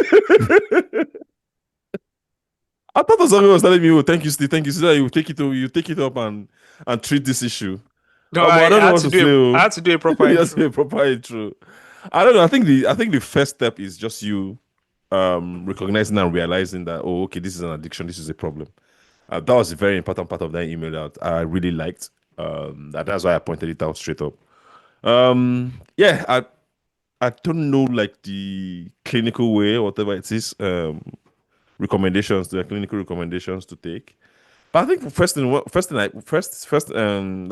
I believe in terms of like cases like this is just self-discipline. Before you start treating the addiction part, I don't know. I'm not an authority on that. I don't have like much information on that. But I think having like self-discipline is very important. Like, look, people who stay faithful in marriages, like who get married or who stay like, who don't have like a lot of sexual history, or they don't have like a high body count. It's not as if they don't like sex, right? Or they don't find other women attractive. It's just recognizing that these things don't matter that much. Do you get? And it shouldn't be what defines your life. It shouldn't be an important and huge part of your life, right? And what has happened now is that you are allowing your urge to become a huge part of your identity. In terms of like you mentioned trauma, a way for you to acquire or to feel loved in sexual relationships. I think dealing with that part first, with that part also will go a long way in helping you deal with the addiction, whatever route you take clinically to solve your addiction. Just having that's self-discipline, just realizing that distance does not matter. There's so many things in life that deserve your time and energy than chasing women and chasing sexual like relationships. Like, it can be being a better friend, being a better husband. Like you said, you want to get married, you want to be a family person, you want to put it into your skill, into your business, into your career, whatever it is, learn a new language, travel. There's so many things that you can do. You can put your energy in with that's way more worth and self-fulfilling than sex. That's just my own contributions. Thank you very much, Steve. For me, Anonymous, I think you should get professional help. That's like my suggestion. I think you should get professional help because you've also mentioned it's probably from childhood trauma. You mentioned that, and my chasing the thrill of sex is a bit to feel loved and wanted. You should get professional help. You should go through, you have like you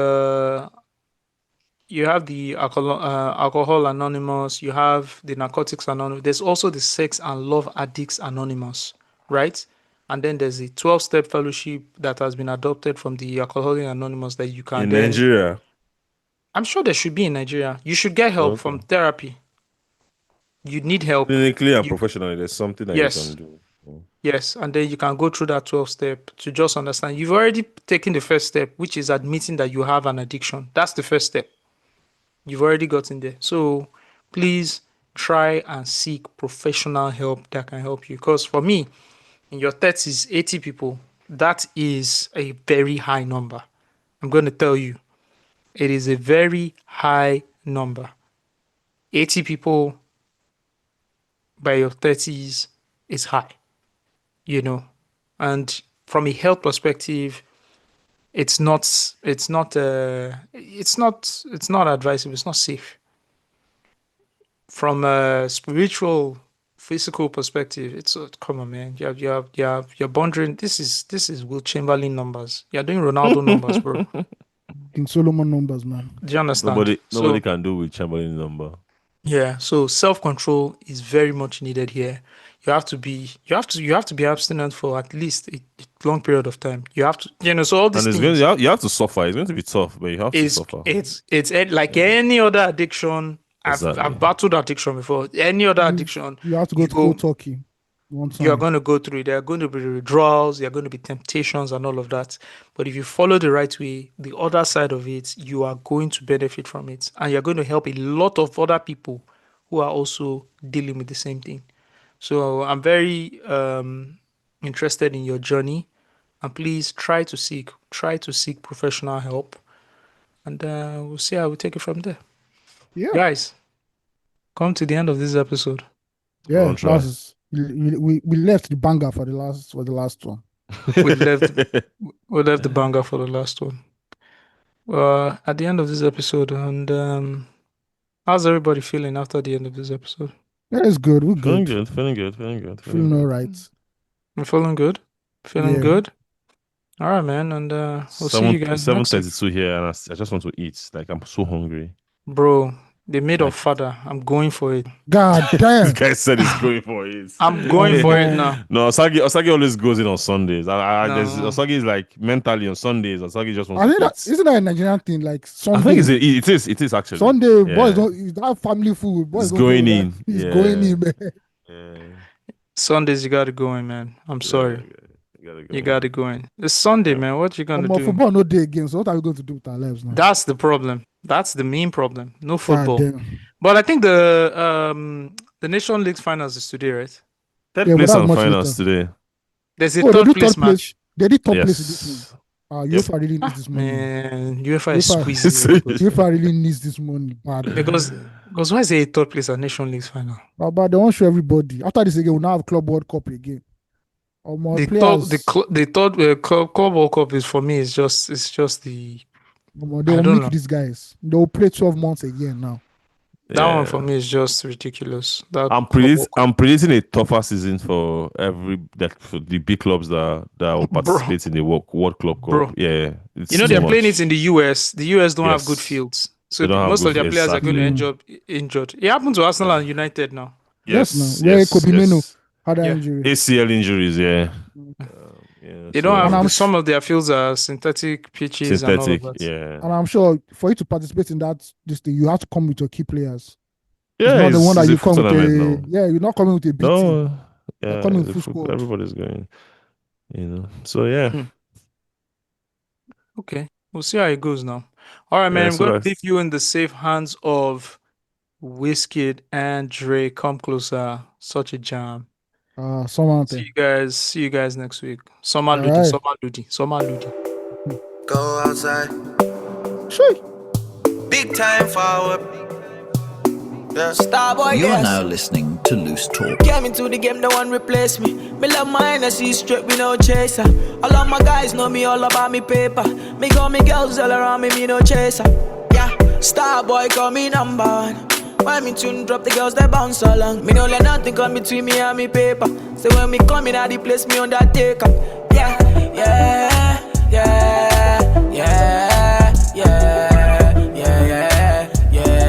Baby, come closer.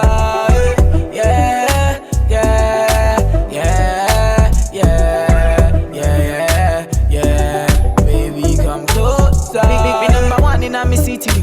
Me steady representing for me city, yo. African boy, me rep my thing, yo. Me come clean like me coming on me video.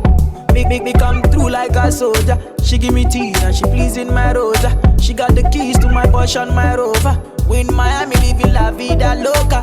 Yeah. Yeah, you got the teen, I know. You got the body, I know. You make me sing, I know. You make me sing, I know. Yeah, you got the teen, I know. You got the body, I know. You make me sing, I know. You make me sing, I know. Yeah, yeah, yeah, yeah, yeah, yeah. Baby, come closer.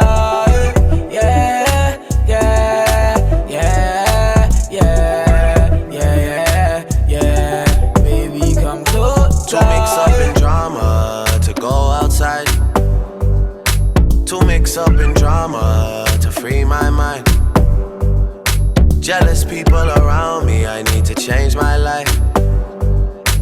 I just turn colder every time I try. What would I do without you, my Osagie? I don't feel that way with anybody. Tell me your secrets, I'm not messy.